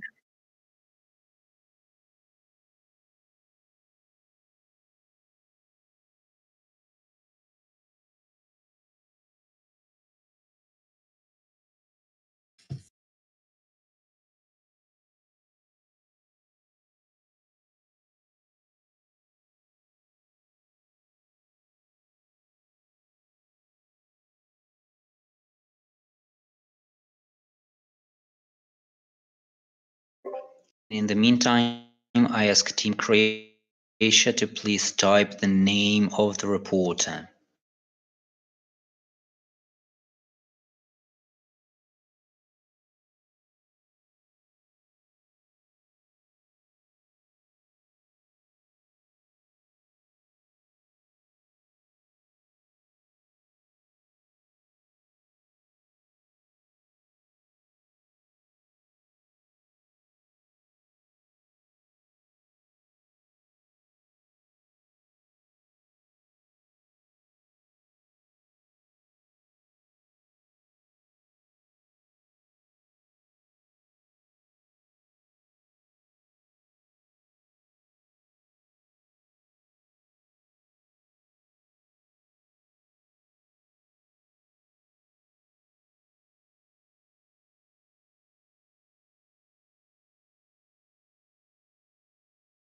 Sorry, but how much time have we left? Because I can't hear the watch.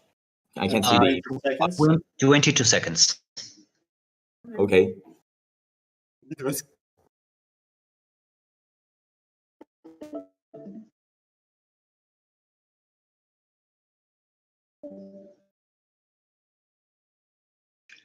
5 seconds. So are you able to see our presentation? Reporter confirm, please. Okay, I'm afraid we need. Still loading. I'm sure we can see your presentation. So please start. I cannot. It is still loading. It is still loading for us. I think I wish to step. So. Is loading.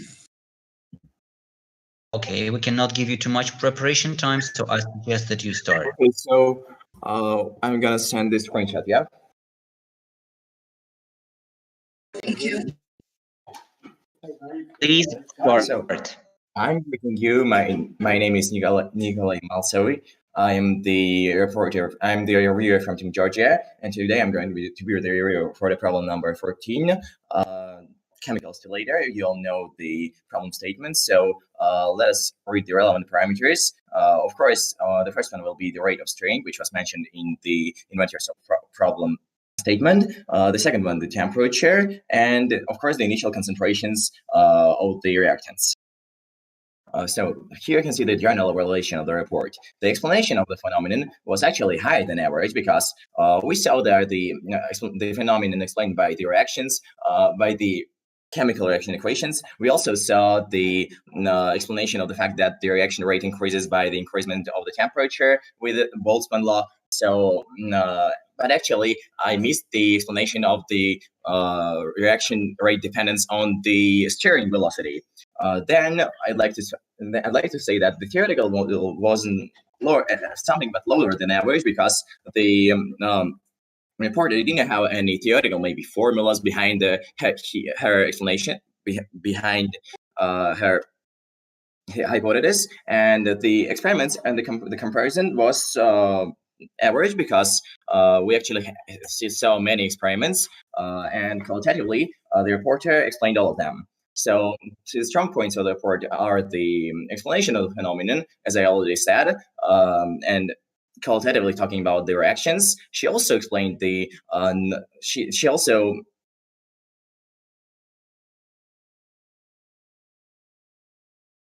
okay. So the reporter also gave good answers to the opponent's questions. She had some nice experimental setup and experimental gifs and pictures, so it was very clear. But I think that it would be better if the reporter had some clear experiments about the measuring of the light intensity there, the color intensity there, because the opponent also mentioned this fact that these measurements were very important. I think that using the computer program, as the opponent mentioned, the reporter mentioned, was a really good idea. But I'd like to see that in the report also. The other area of improvement will be that the reporter didn't actually explain the vortex, the turbulation situation. Why does the direction rate change with the vortex, with the turbulation? Maybe qualitatively. So the opponent asked the reporter about the error bars, which of course is a very strong point. He also asked about the theoretical improvement of linear difference there between time and temperature. Again, it is a very strong point. Okay, we're out of time. Thank you for the review. Thank you. We now move on to concluding remarks from the opponent, please. All right. First of all, thank you to the reviewer and to the thank you to the reviewer and thank you to the reporter for their presentations. I'd like to say that I believe the discussion was actually pretty productive. I was able to ask a couple questions. The reporter was able to answer my questions. However, we didn't get into everything. We didn't have enough time to get to everything that I wanted to talk about. But we did talk about the theoretical part of it, which I believe that the reporter misunderstood some of the basic theory of the oscillating reaction, and that there are two different reactions that become dominant at different points, and the switching of that equilibrium is what causes the oscillations until they reach the final equilibrium point, which is what occurs in the Briggs-Rauscher and the Belousov-Zhabotinsky reaction, which this reaction is a derivative of. I also think they should have measured the exo or endothermic status of this reaction because it may have influenced their temperature measurements. And they could have controlled this using, say, for example, a water bath, which has a high thermal mass, which meant they could effectively control the reaction temperature. They didn't do any repeats of no trials. And although I understand the financial restrictions, this also raises the question whether, for example, the 2.5 degree measurement was due to human error or no oscillations due to the temperature, which is something we need to look at the error and the significance. Okay. Thank you very much for your concluding remarks. We now move on to the concluding remarks by the reporter, please. Okay, so first of all, I would like to thank the opponent and the reviewer for the criticism. Now, you see, I really did want to do repetitions and look at more parameters, but even if I had repetitions, I really do think that they would correlate with the results, because in general, results had a very high correlation with the literature. And again, saying I had a lack of very expensive malonic acid. So again, saying the reaction does not go through equilibrium. So there are multiple chemicals that oscillate, but they are not in equilibrium at the same time when it is oscillating. The opponent mentioned the two reactions, but here are not two reactions, there are actually 5 reactions. And not just that, but he said that I did not look at the exothermic and the endothermic properties, where I did measure the temperature every 5 minutes throughout the whole reaction, and the temperature did not change. And also I used ice for cooling, and I did regulate the temperature, and the temperature did not change. So that means that it cannot be possible that it is a human error, since I really did control it completely. Thank you. Okay, thank you very much for your remarks. We now move on to questions from the jury.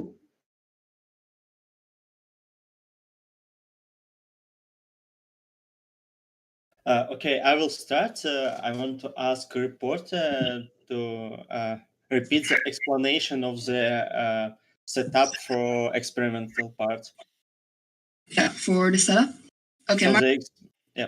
Yes. 10 slide, please. 10. Thank you. So the first step is to dilute the sulfuric acid by mixing 7 ml of distilled water with 75 ml of concentrated sulfuric acid. Then you place the beaker of the tested on a magnetic stirrer. After that, I set it to a specific temperature, so I either heated it or cooled it down to 2.5 degrees Celsius, 22.5 degrees Celsius, or 42.5 degrees Celsius.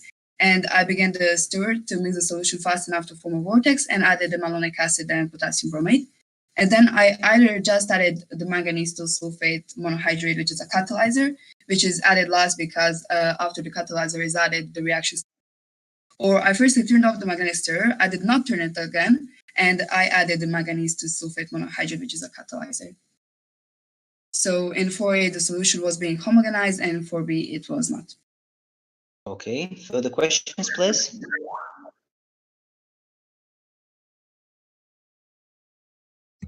Well, I also have got a question to the reporter. Can you respond? Yes. Is there any reason why you studied only 3 temperatures? Yeah, because I found it in literature that those 3 temperatures are enough to show a clear difference between the results. Okay, why not to try, for example, 10 Celsius? Yeah, you see, there was again a problem of malonic acid, but sure, you can try it, but I don't think that. I think that the general trend would stay the same. Further questions, please?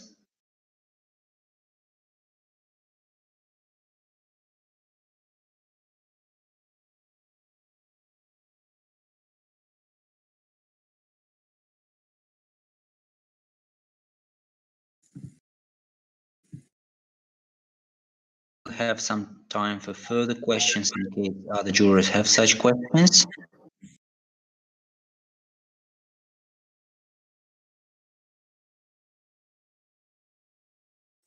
Well, if there is no essential questions, I'd like to ask kind of technical one. Dear reporter, can you please say if the hypothesis was formulated after the experiment? Sorry, can you state it again? The hypothesis formulated after the experiment was made? No, the hypotheses were made before the experiment was made, based on literature. Okay, thank you.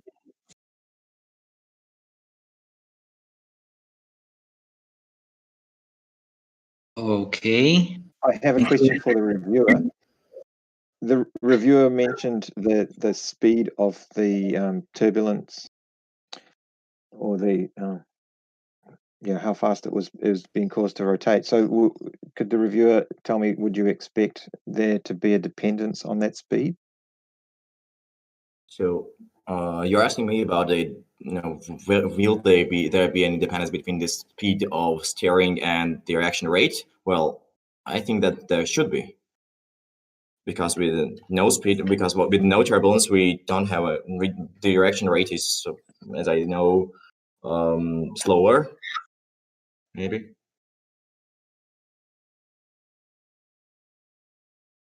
Can you hear me? You. Okay. Yes, thank you. Thank you.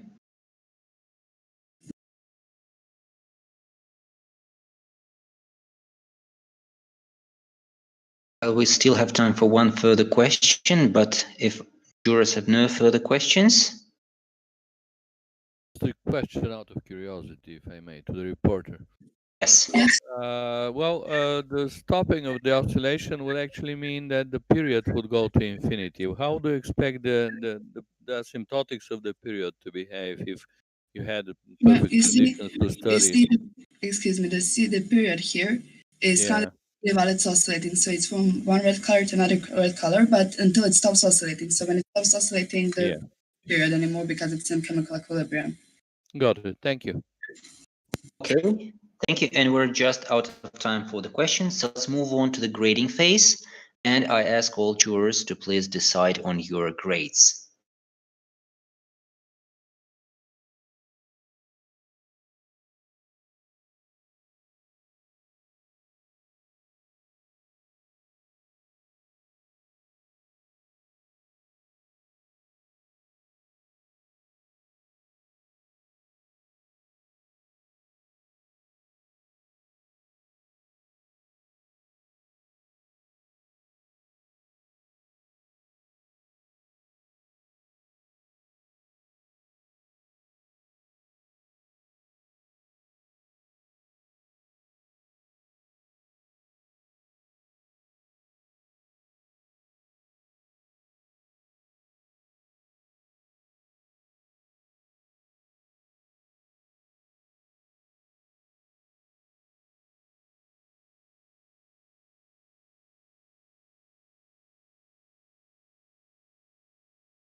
Okay, all jurors are now ready with their grades. I will first read them.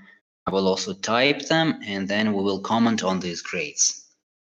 To the reporter, Ilya, 21, Laden, 23, Artemy, 16, Andrei, 24, Murray, 22, Milan, 26, Ivan, 17.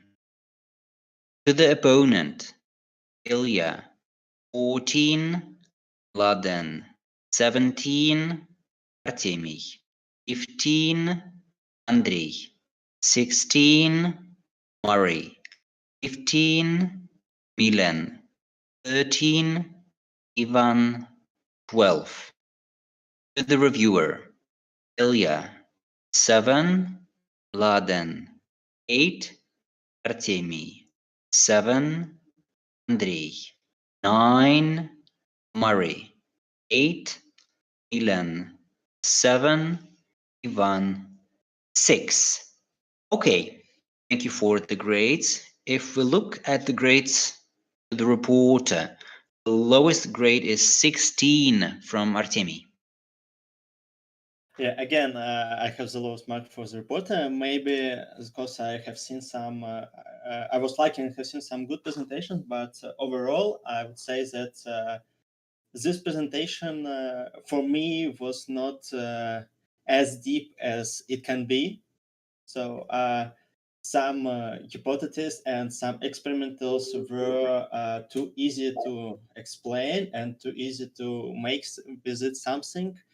So I think that team can work, can make this work a lot deeper and better than it was in this fight.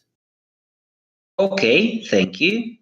The highest grade to the reporter is 26 from Milan.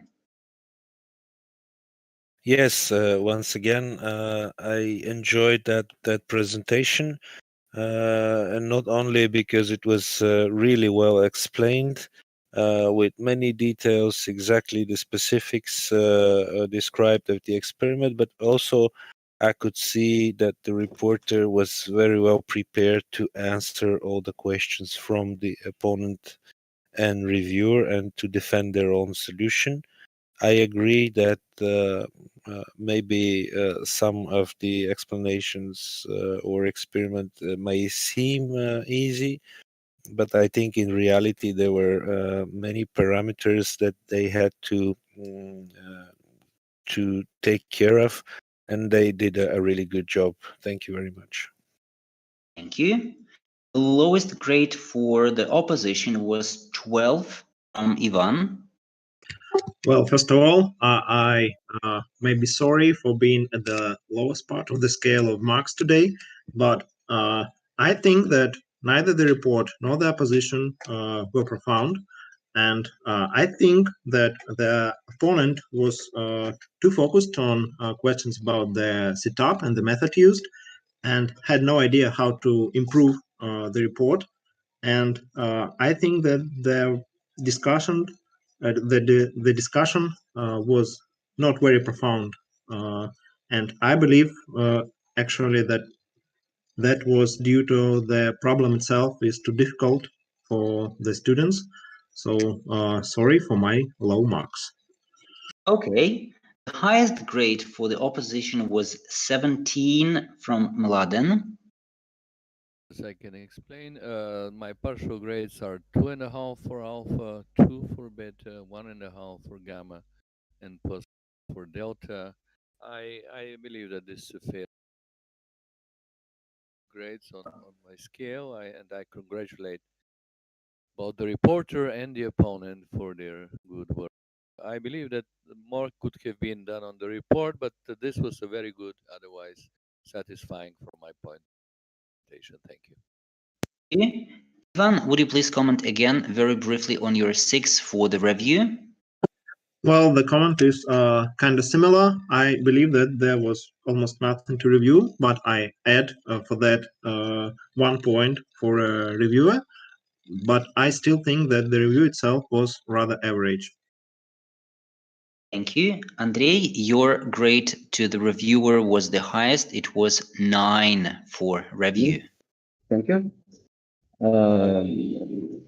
In my opinion, the reviewer discussed the reporters and opponents' presentation and gave a reasonable evaluation. Thank you. Okay, thank you very much. Thank you all jurors for all comments and for your grades. We will have a short break now, but before that, I would like to remind all teams to please do not forget to upload your solutions before the closing ceremony. And let's have a short break of 10 minutes and please be back on time for stage 3. Thank you so much and see you at stage 3.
Okay, I see that many jurors. You're lagging too much, Ilya. Okay.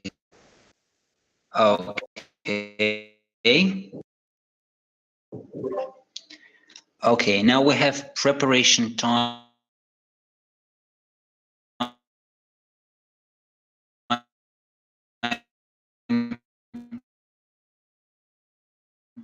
Your voice is practically inaudible, sorry. Okay, if Same. Ilya has some problems, I will be chair for this fight. So right now it's a preparation phase for opponent for reporter. I will refresh my clocks, and your preparation time has started.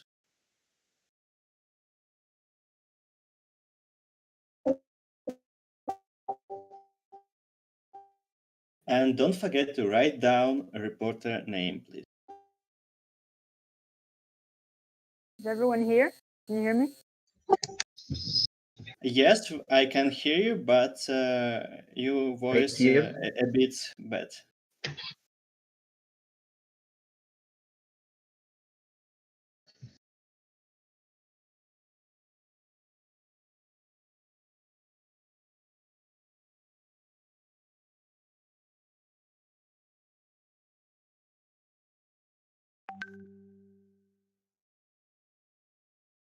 Is it better now? Yeah, it's better, but I still you have still some sound with your voice.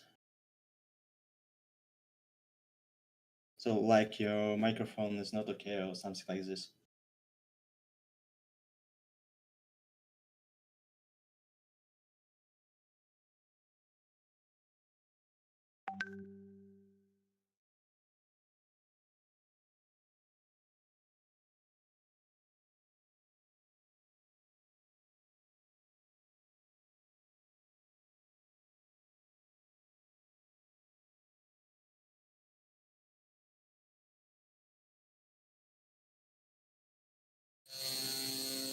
Is it a bit better now? No, you still have it. No, it is actually much worse.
Is it any better again now, or?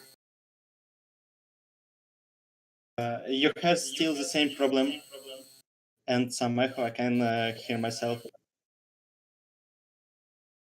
We'll speak through this one.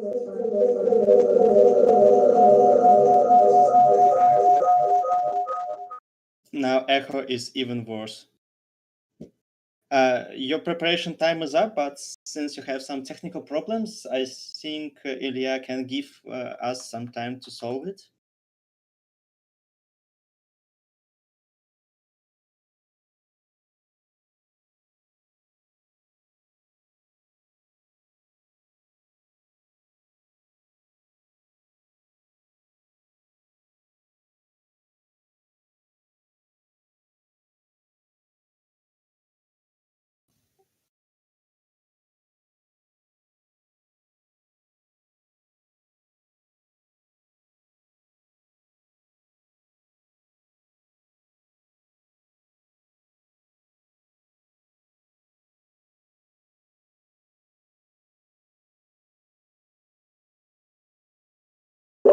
All right, we've changed microphones. Is it a bit better now?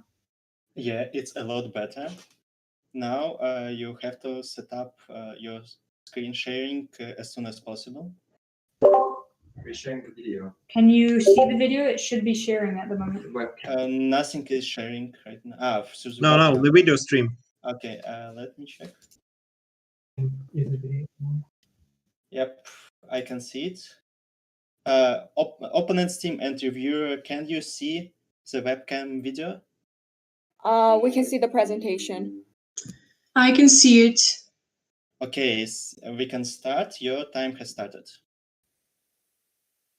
All right. Hello, my name is David Fankhauser. I'm from Team Switzerland, and I'll be presenting problem number 11, hydrogen release. This is what the problem states, and the key points that I took out from this are to initially study the reaction between aluminium and two salts, so sodium chloride and copper sulfate as stated in the problem. I would then look at parameters that will affect the reaction rate, so for example, concentration, temperature, and surface area. And as last step, I would experiment with different salts to see if they produce hydrogen. So just to give you a quick overview, this is our method of water displacement, where we can see the gaseous hydrogen coming up here. So essentially, we just measured how much water was in before, and then after, with measurement, we took the change in air over the change in time to measure our reaction rate. And here's a pop test to verify that the gas we're producing is actually hydrogen. And this is because the hydrogen combusts, which releases a pressure wave of expanding air, which allows us to then hear a pop sound. And just at the end of the experiment, or during the experiment, as it progresses, we can see a residue of copper at the bottom of the flask, as you can see the red solid down here. So to introduce you to the chemical process, we have the water solution, in which we've got the aluminium, which is coated by an aluminium oxide layer, because this becomes apparent when it is exposed to oxygen. And we've also got the sodium chloride and the copper sulfate, which will then dissociate into their respective parts. The H2O will also dissociate into the hydroxide and the hydrogen. As the next step, the chloride and the hydroxide will act as a catalyst by breaking down the aluminium oxide layer that surrounds the outside. Of course, the layer isn't as big in real life, but this is just to show you. This will then be broken down, which will expose the actual aluminium. And this will then distribute its electrons to both the hydrogen and the copper, which will then lead to them being neutrally charged again. We will then see a copper deposit, as I showed earlier, and gaseous hydrogen will be produced, which we can verify with a pop test.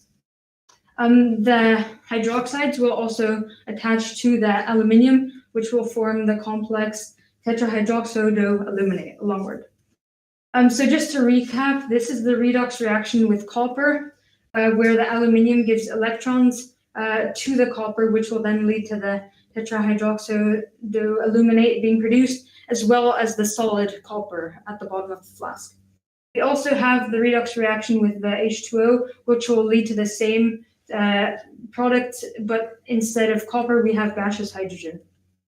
So this is where we get our first hypothesis from, which is that copper will be required because it is in this redox reaction. And also chloride will be required because it acts as a catalyst and breaks down the oxide layer. So some relevant theories include the concentration. So if we have a higher salt concentration, as we can see with the red and yellow dots, this means that there will be a higher probability and a higher availability of interactions and therefore reactions with the aluminium, which will then lead to chemical reactions being able to proceed, which leads us to our second hypothesis. And another relevant theory is the energy and the temperature. So we know that in our reaction, this is an exothermic reaction, meaning that the reactants will have a higher energy than the products. This is important because the particles will need a certain energy to be able to result in an actual chemical reaction. And using this formula, we can find out the rate constant. So in this case, these will be mainly constant except for the temperature. And since it's in the denominator of the exponent, as we increase the temperature, the exponent will become less negative, meaning that the rate constant overall becomes larger. So this is our third hypothesis. Or exponentially larger, I mean to say.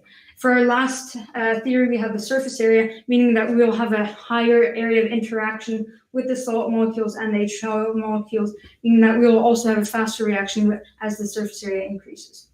This leads me to my experimental setup, which includes a water bath for our temperature to ensure that we have uniform temperature, and the salts that I used, including stir. We then, for our first experiment, looked at how different salts react and which ones actually work. So for our most effective salts, we had copper chloride and copper sulfate, and these are some other ones that work. As you can see, all of these contain copper or chloride. However, ones that didn't work are either missing copper or chloride. And here you can see the curves as they progress. I just want to note that these three salts here, combinations, did not work, which proves our first hypothesis correct. Our second experiment was looking at NaCl concentration, so we increased this and had the copper sulfate concentration remaining the same. We saw an increase, however, when compared to the copper sulfate increase, this is nowhere near as important. And when we compare the average reaction rate, as I explained earlier, the copper sulfate has a much larger effect, which proves our second hypothesis as correct.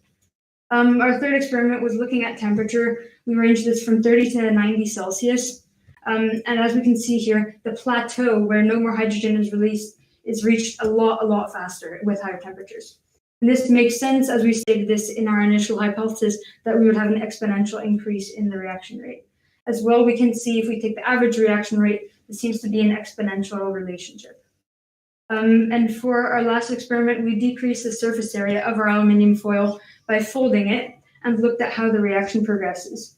So as we can see, with 9 centimeters squared, very little, we have almost no reaction. Only 1 to 2 milliliters of hydrogen are actually being produced. However, when we increase this, there's a higher area of interaction, as we hypothesized, meaning that there will be more collisions and more reactions, which will allow the chemical reaction to actually proceed. And when we look at this average reaction rate, as I mentioned, with the 9 centimeters squared, it is almost no hydrogen being produced. However, with 144, it is a lot more. So this brings us to our conclusion, where we saw that copper sulfate had a larger effect on the actual reaction rate. When we compare it on the same graph, actually, it seems as if sodium chloride is barely having an effect when compared. We also tested different salts, combinations of salts, and what I'd actually like to point out is here, in the experiment, we also just used copper chloride, which is just one salt, not like the problem states 2 salts, which shows that we can actually just have 1 salt in the reaction instead of 2, because it contains the components copper and chloride, as we hypothesized. And these 3 salts, as I mentioned, did not have any reaction in the 10 minutes that we observed. So that's just a recap. And for our second conclusions, we saw that the higher the temperature, exponentially faster the reaction progressed, with varying temperatures from 30 to 90 Celsius, as well as the surface area, leading to a higher reaction rate. These are my references. Thank you. Okay, thank you. If you can hear me better now, then thank you for the report, and we move on to the questions from the opponent, please. Okay, so the first question is, what type of aluminum did you use? Did you use aluminum foil? Did you use anything else? I used aluminium foil, as I mentioned, and on the surface area slide, you should be able to see how this was folded together. Okay, how does the aluminum oxide get destroyed by the chlorine? The chloride attacks this and it breaks down. So once it interacts, this is actually to break down. What do you mean by attack? Could you explain to me chemically? This electrons in the aluminium oxide layer, which then is that an explanation for you, or should I? No, we're going to talk about it in discussion. So the reaction, as you said, happens because of a change of the charge. What do you mean by that? Okay, we'll talk about it later. One other question that I have is, where was the aluminum kept before being used in the experiment?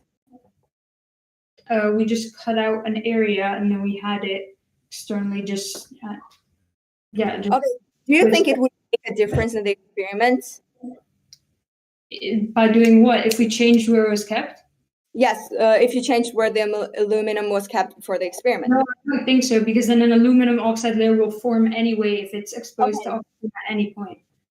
Okay, thank you. Does the pH level matter? What do you think? I didn't measure that in this experiment, but I would assume not to, and I don't think that it's relevant to this experiment. Okay, so I have another question. Does chlorine only get the copper out of the aluminum, or is there anything else in the reaction that could affect it? Like from the chlorine side? You mean that the chloride gets the copper? I don't understand your question. Could you okay, we can talk about it more in the discussion. And I have a question. Will the results be the same in higher temperatures compared to lower? Like if you wrote a theoretical model, would it be the same for higher temperatures or the lower temperatures? Or would there be something specific that would make the higher temperatures different? We tested relatively high temperatures, so 90 Celsius for what we had available and what we could actually do. So I would say that we had a relatively large variance in temperatures, and we saw a relatively strong trend. Okay, one thing I want to ask your team. I want you to go to slide 17, but before you do that, I want to ask, how did you measure the energy of the reaction? Because you had a theoretical model where you needed that. We can't directly measure the actual energy of the reaction. However, one of them was a gas constant, so this is going to remain constant for the entire time. And the pre-exponential factor will change a little bit with temperature. However, this is not relevant because the exponent dominates the actual reaction rate. Okay, why is there such a huge jump in the graph? Could you explain that, Charlie? Which graph? The 17th slide. You mean with the different salts? Because Here, the oxide layer on the aluminium is broken down very quickly, leading to the reaction being able to proceed. Okay, thank the you. answer is correct. Thank you for the answers. We now move on to the preparation time for the opponent.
Could you tell me if you can see the presentation? Can the reporter confirm, please? No, not yet. Okay, I'm gonna wait. Let me just try again.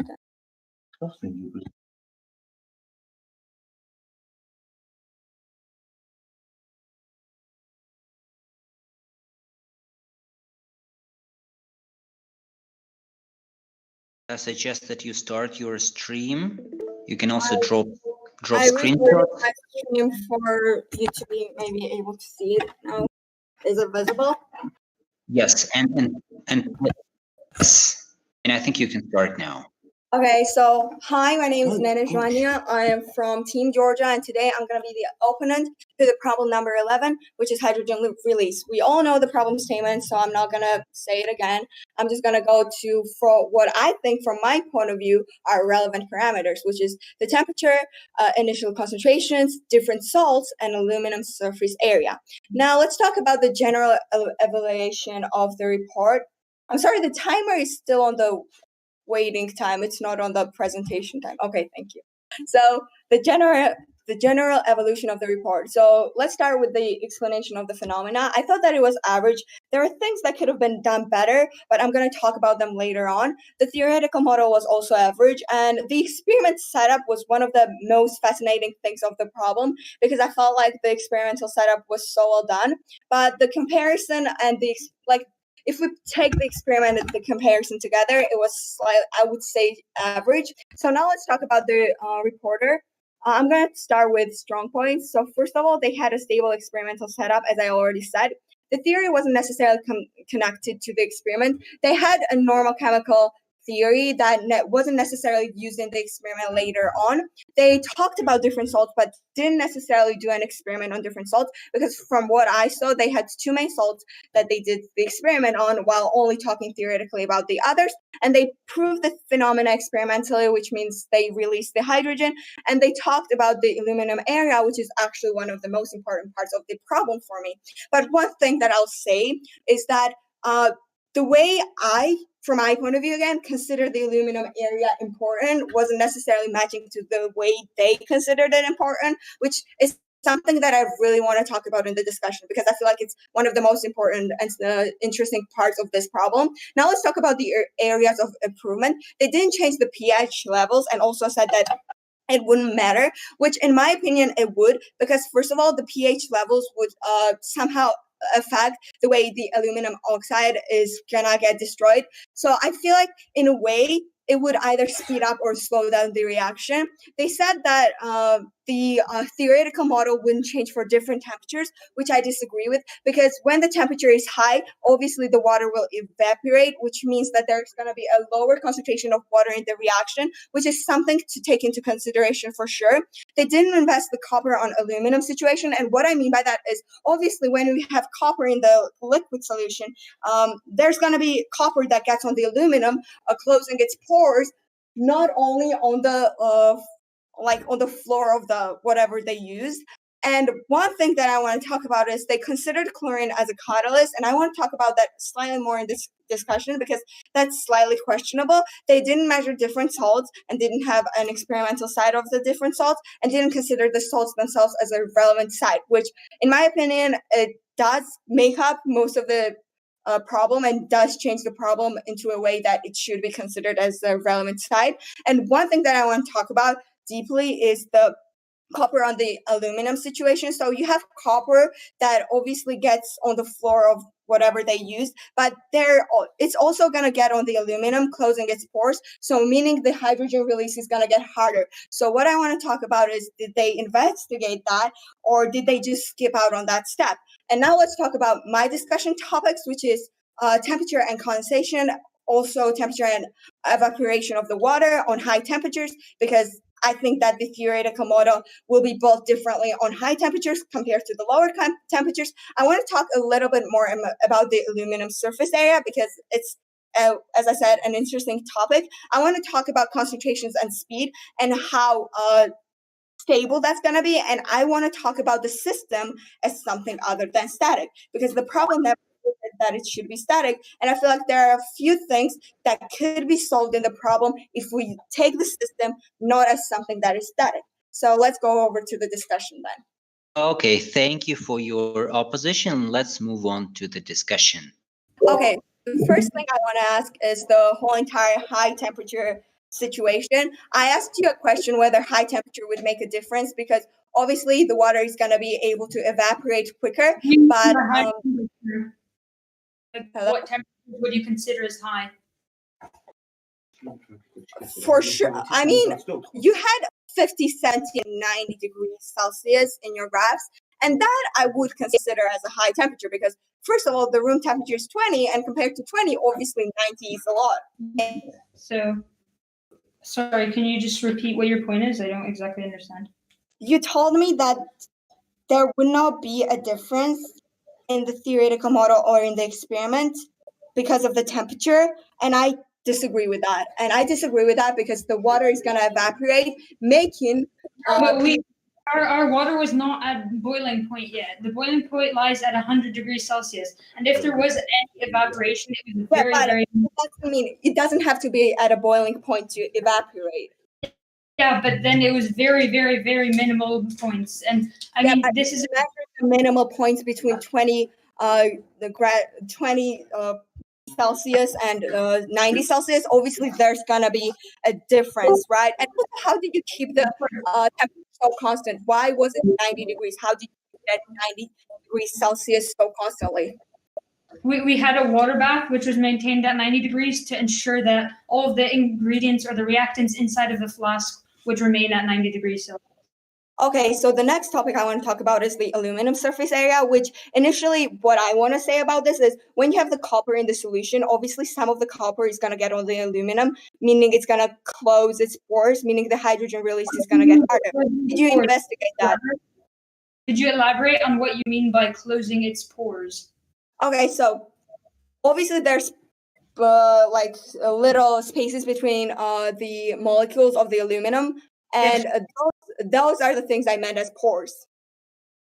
So you think that the copper would essentially clog up the reaction? Yes, I do.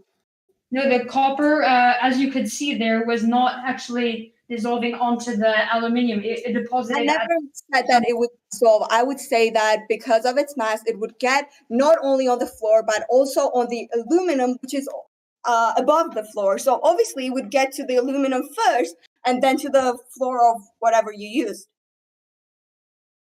It's in a solution that is being stirred magnetically periodically. So it is being stirred. So yes. One thing that, so is it a constant like stirring? Does it fully always get stirred? It's always the same stirring rate. And it never stopped stirring? In the time period of the 10 minutes, no, we did not. Okay, but if you stopped stirring it, do you think that the aluminum surface area would get affected by the copper? It could, but in our experiment, we didn't do that. So I don't see how that's very relevant. Okay, thank you. One other thing I want to ask about, do you think the constant stirring would actually affect the way chlorine actually works on the aluminum oxide? And could you evaluate a little bit better on how the chlorine actually attacks the aluminum surface? Sorry, could you repeat the question? Could you tell me how the chlorine affects the aluminum oxide? Like you said, it attacks it, but what do you mean by attacking? Could you evaluate that chemically to me? Yeah, so the chloride causes the degradation of the aluminum oxide because it causes the oxidation of it, which will then result it to become just aluminum and without the oxide. Okay, so did you have any experimental proof that you actually mixed the mixture? Because I didn't see anything. I'm not saying you didn't. I'm just asking a question whether or not you did. Proof of mixing the mixture? Could you elaborate? You said that it was constantly turning. The mixture was constantly turning. Mixture, yes. And one other thing that I want to talk about is the concentration of the speed. Do you think the concentration of the salts would affect the amount of hydrogen that would be released? We did vary the concentration of the salts. So we just did this for sodium and chloride. However, we did also test a constant molarity of these other salts that I mentioned on slide 17. I think. You didn't do the experiments on other salts, did you? All right, I tested like 8 different salts, so I think that would qualify as different salts. So you did have an experiment on different salts, but you didn't just show it? No, there are 2 slides on that. I don't know if you missed that, maybe. You should be able to see it on your screen. Okay. Salts, besides sodium chloride and copper sulfate. Okay. Okay, we're out of time, so thank you, reporter and opponent, for the discussion.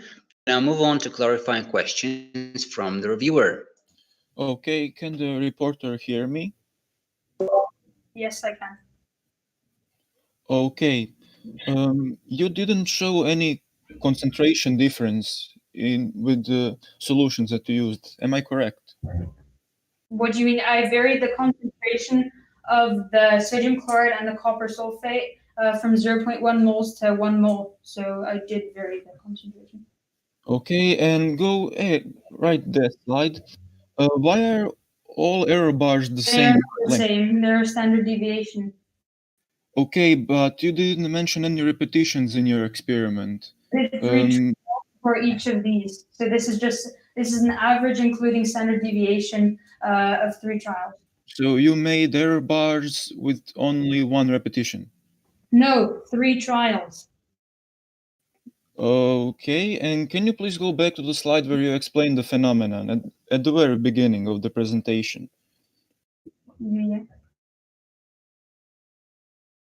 One slide previous, please, with the experimental setup and stuff like that. Okay, so write this. So the hydrogen or air pushed the water down in your tube, am I correct? Yeah, it is less. Well, it's less dense, so it'll rise up, which will then cause the water to displace. Okay, and then with that volume, you calculated the amount of hydrogen that was created. Yeah, as you can see right? on the illustration. Okay, but what happens to the pressure with that air as it pushes the water further down? How do you think pressure is relevant to this? Like, what do you mean? Well, you know that you need to know the pressure if you want to calculate the amount of sample volume. Okay, short Nicholas. Okay, we're out of time. Thank you for the questions and the answers. We now move on to the preparation of the reviewer.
Okay.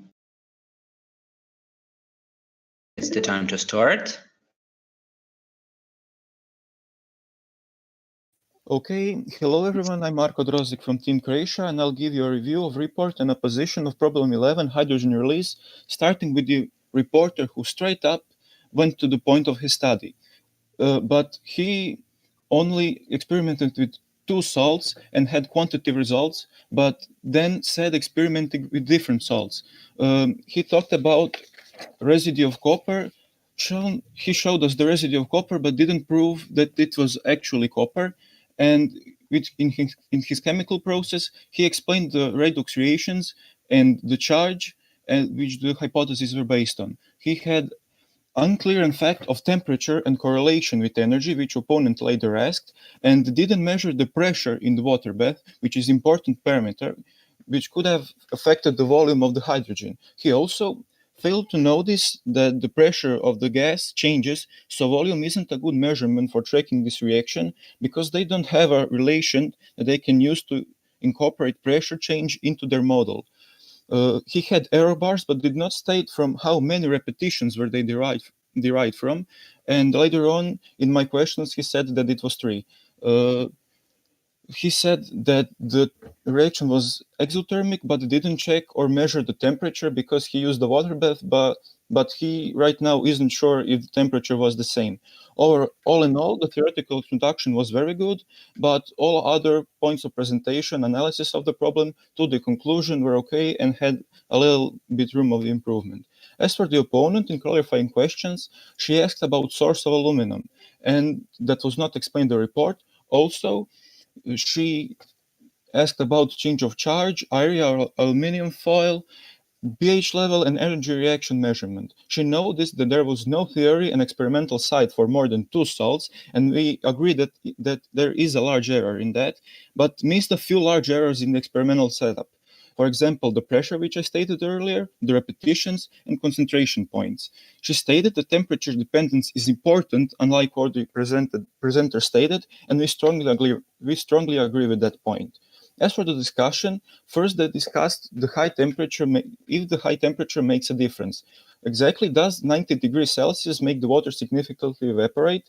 And here we agree with the reporter because 90 degrees isn't boiling point yet, so there won't be any significant evaporation. They discussed the importance of consistent steering, and reported used a magnetic steerer, which is constant and does not affect the experiment.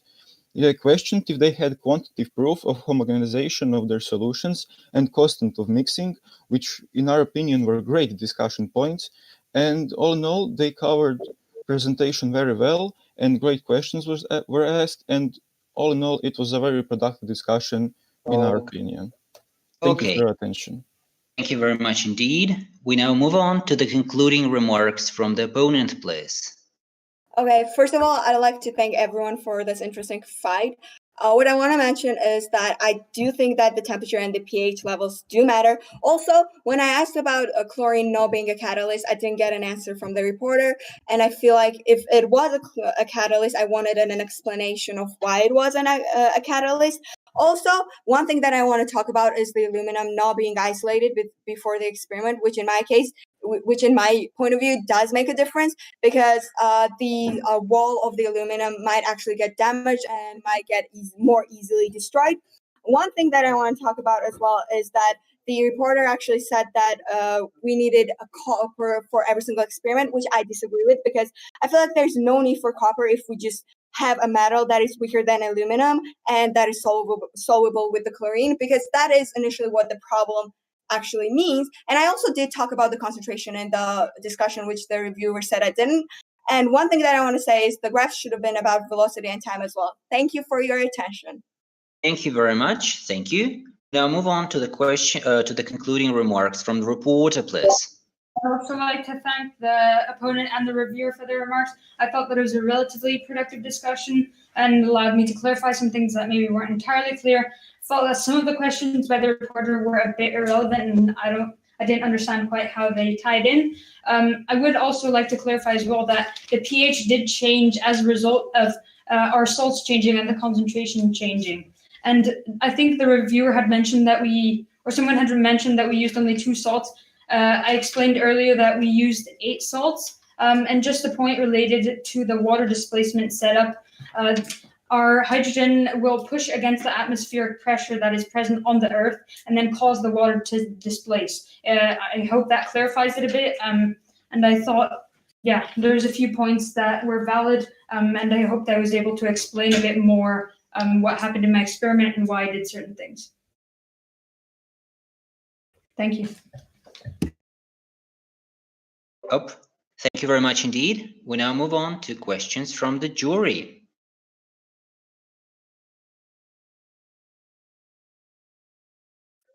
Well, I've got the question to the reviewer. Yes, please. And how do you think was the relative change in pressure is important in comparison to the relative change in volume? Can you please repeat the question?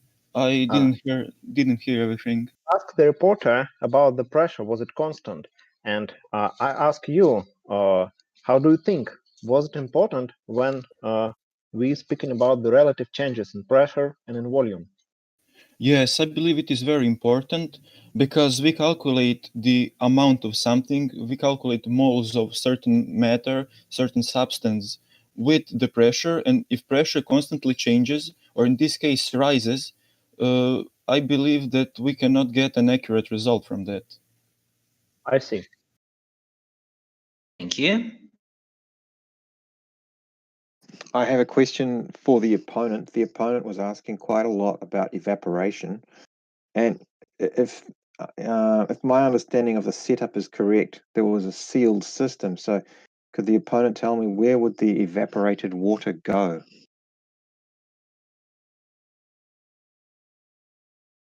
Okay, first of all, I didn't see a silt system in the experiment. So I said that in a non-sealed environment and not a sealed one.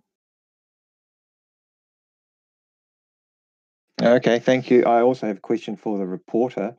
Can you tell me the purity of your aluminium foil? We used store-bought aluminium foil as this was the easiest to access. I think it has around 96 to 98% purity. That is the most pure aluminium we could access in these times also. So I think we did the best we could out of our materials. Thank you. The questions, please. Short question to the reporter. Do you have a video or something where you was doing the experimental? Because I haven't seen your thing for experiment working in a good quality. Because I want to see how hydrogen was popping and some more. I have a picture here otherwise of the setup just to recap it here. So this is with our experiment with temperature. So here we have the or no, not temperature, sorry actually. But here you can see the setup with the measuring cylinder for the water displacement along with the tube that was sealed and then attached to the top of the flask. Okay. Well, I also have got a question to a reporter. Reporter, can you please respond? Yes. Have you got any idea how to approximate the data obtained? What data obtained? Could you clarify? Any data you obtained, you've got several graphs, and I think that the dependencies there are pretty clear. And have you got any thoughts of what functions can approximate your data? It was pretty clear for the temperature. We had an exponential function. For the concentration, I could not find any specific theory that would support a concrete trend. However, we saw that in our case, this does not mean that it is, of course, the case, but in our average reaction rate, we saw a pretty much linear increase for the surface area, for example. Okay, and so you did try some functions? Yes, we did, but we could not find any theory to see. only one fit function. And I also would like to ask you the same question I asked to a reviewer. What do you think was the relative change in pressure important in comparison to the relative change in volume?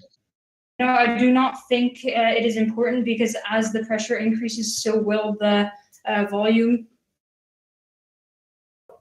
As the number of moles. Well, sorry. Let me clarify. As the number of moles increases, we have the equation PV equals nRT, and there the RT will remain constant. So as it increases, it will not have an independent effect. So I don't think that is relevant to water displacement setup. Okay, I got the answer. Yes, the answer is clear, and we are unfortunately out of time for further questions, so we need to stop here. I would like to thank all teams for the answers and the jurors for the questions. Thank you. We can now move on to the grading.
Okay, all jurors are ready now, so I will first read the grades. I hope that my voice is more or less audible, I hope.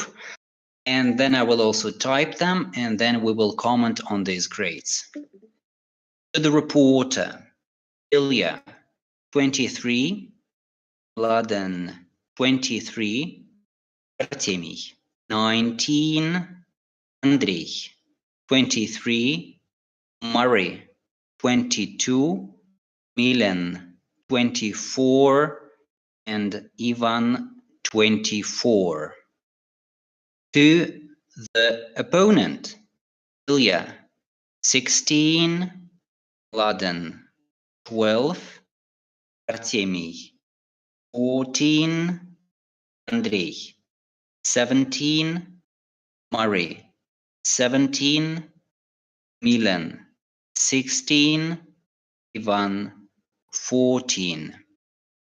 To the reviewer, Ilya, 8, Mladen, 8, Artemy, 7, Andrei, 9, Murray, 8, Milan, 8, and Ivan, 7. Thank you very much for your grades. If we look at the grades to the reporter, the lowest grade is 19 from Artemy. Again, I'm the lowest, right? Yes, 19 is the lowest. Again, and well, 19 is not as low as you think, I guess, because 19 is above average, a lot above average. But I think it's a good presentation, the best presentation in this fight, but still not the best in this tournament. I would say that I like this presentation a lot, but maybe I would make it a bit more detailized, especially in experimental part. But the data collected and how it was presented was pretty good, I'm sure. Sure, and for the sake of objectivity, your grades to reporters were also the lowest among all of us in our board of jurors. And for the sake of objectivity, this 19 is the highest among all your grades given to reporters. Thank you. If we look at the highest grades, we had 2 grades of 24 from Milan and from Ivan. Would you comment on your 24, please?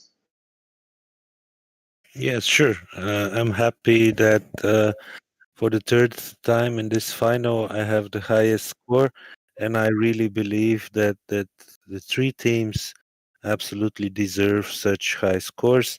I enjoyed the presentation, the technical setup, the experiment and data were really were relevant. The analysis was well done, and I was really impressed. So that's why the high score, I gave them 9 points above the average. Thank you very much for that. Thank you very much. If we look at the grades for the opposition, the lowest grade is 12 from Mladen. Yes, I expected more from this opposition. It kind of sounded scattered to me with not very well clarified, questions. I was getting the impression that there were some misdirections in terms of what the opposition wanted from the report as it was presented. Overall, the partial scores were 0.5 for alpha, 0.5 for beta, 0.5 for gamma, and I added 0.5 for delta. And I was really hesitant on what to put on the beta and gamma in this case. I expected more from this opposition. I'm sorry if it sounds a little too low for you, but I'm on the scale, and I believe that it could have been done better. Thank you. Otherwise. Thank you. Murray, could you please comment on your 17? This was the highest grade for the opposition. Oh, yeah, I thought the opponent brought up some very, very interesting points. One of them that we didn't even hear until the concluding remarks. So that was the one about not necessarily needing to use copper, but a less reactive metal than aluminium. So that was just one thing that was very cleverly done. And even when I asked a challenging question, the opponent showed that I was wrong, and actually it was not a sealed system. So, yeah, I like the opposition tonight. Okay.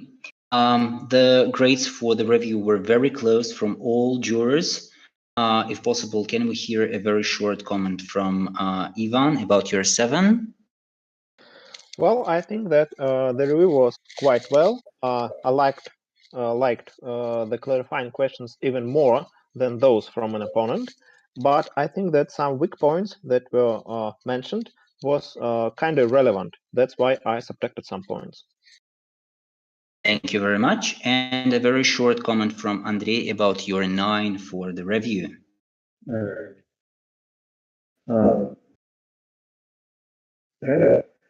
Report. Yes, it was 9 for review. Excuse me. A reviewer discussed the reporters and opponents' presentation and gave a reasonable evaluation. For example, a reporter, excuse me, a reviewer noted that the comparison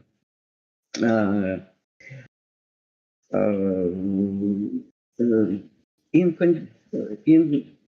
the problems condition is different thought. In a report, only one thought, etc. Thank you. Okay, thank you. That remark about the salt is actually very important. Okay, thank you all jurors for your comments. I completely agree that we had a fantastic final fight, and I hope we all enjoyed the reports and we all enjoyed the discussion. And obviously, this was a fantastic experience for participants and for the jurors as well. And obviously, we are all excited to know the results of this final fight and the medals which are assigned to each team. I hope you can hear me. You can hear me clearly now. Can someone confirm, please? Yes, we do. Very good. Okay. As you know, according to the IYNT regulations, the finalists have secured their silver medals and they compete for gold. Gold medals are assigned only to the teams that have the criterion of victory equal to 1 in the final science fight, and all other teams are obtaining their silver medals. So in case your criterion of victory is equal to 1, you are obtaining gold. In case it is 1/2 or 0, then it is silver. As you know from the history of the IYNT, we had different combinations of gold and silver medals. And you never know in advance how many gold medals we would have in the final fight. With that, I'm also typing the grades we have received from the jurors in stage 3, and I am pleased to announce you the results of this final fight of the IYNT 2020. We had 3 teams competing, and one of these teams has obtained 44.3 points, and the criterion of victory equal to 1. Therefore, this team is the gold winner of the IYNT 2020, and this team is Team Georgia. Congratulations. We had one more team obtaining 44.3 points, 44.3 points, and the criterion victory equal to 1. Therefore, this team is also gold winner of the IYNT 2020, and this is Team Croatia. Congratulations. We finally had one more team obtaining 45.8 points, 45.8 points, and the criterion of victory equal to 1. Therefore, this team is the gold winner of the IYNT 2020 as well, and the absolute winner of the IYNT 2020 as well. And this team is Team Switzerland. Congratulations to all 3 teams. The last time when we had 3 teams on the final obtaining gold and no team obtaining silver was in the year 2015 in Belgrade. This was the 3rd IYNT, and now 5 years afterwards, we are repeating this amazing outcome of the final fight. I congratulate all 3 teams. I would like to thank all jurors. I would like to thank in particular Murray Chisholm. Thank you. It is very late in New Zealand, and I know you will not be at the closing ceremony, so we say thank you and goodbye to you, and we hope to see you very soon. Thank you, Murray.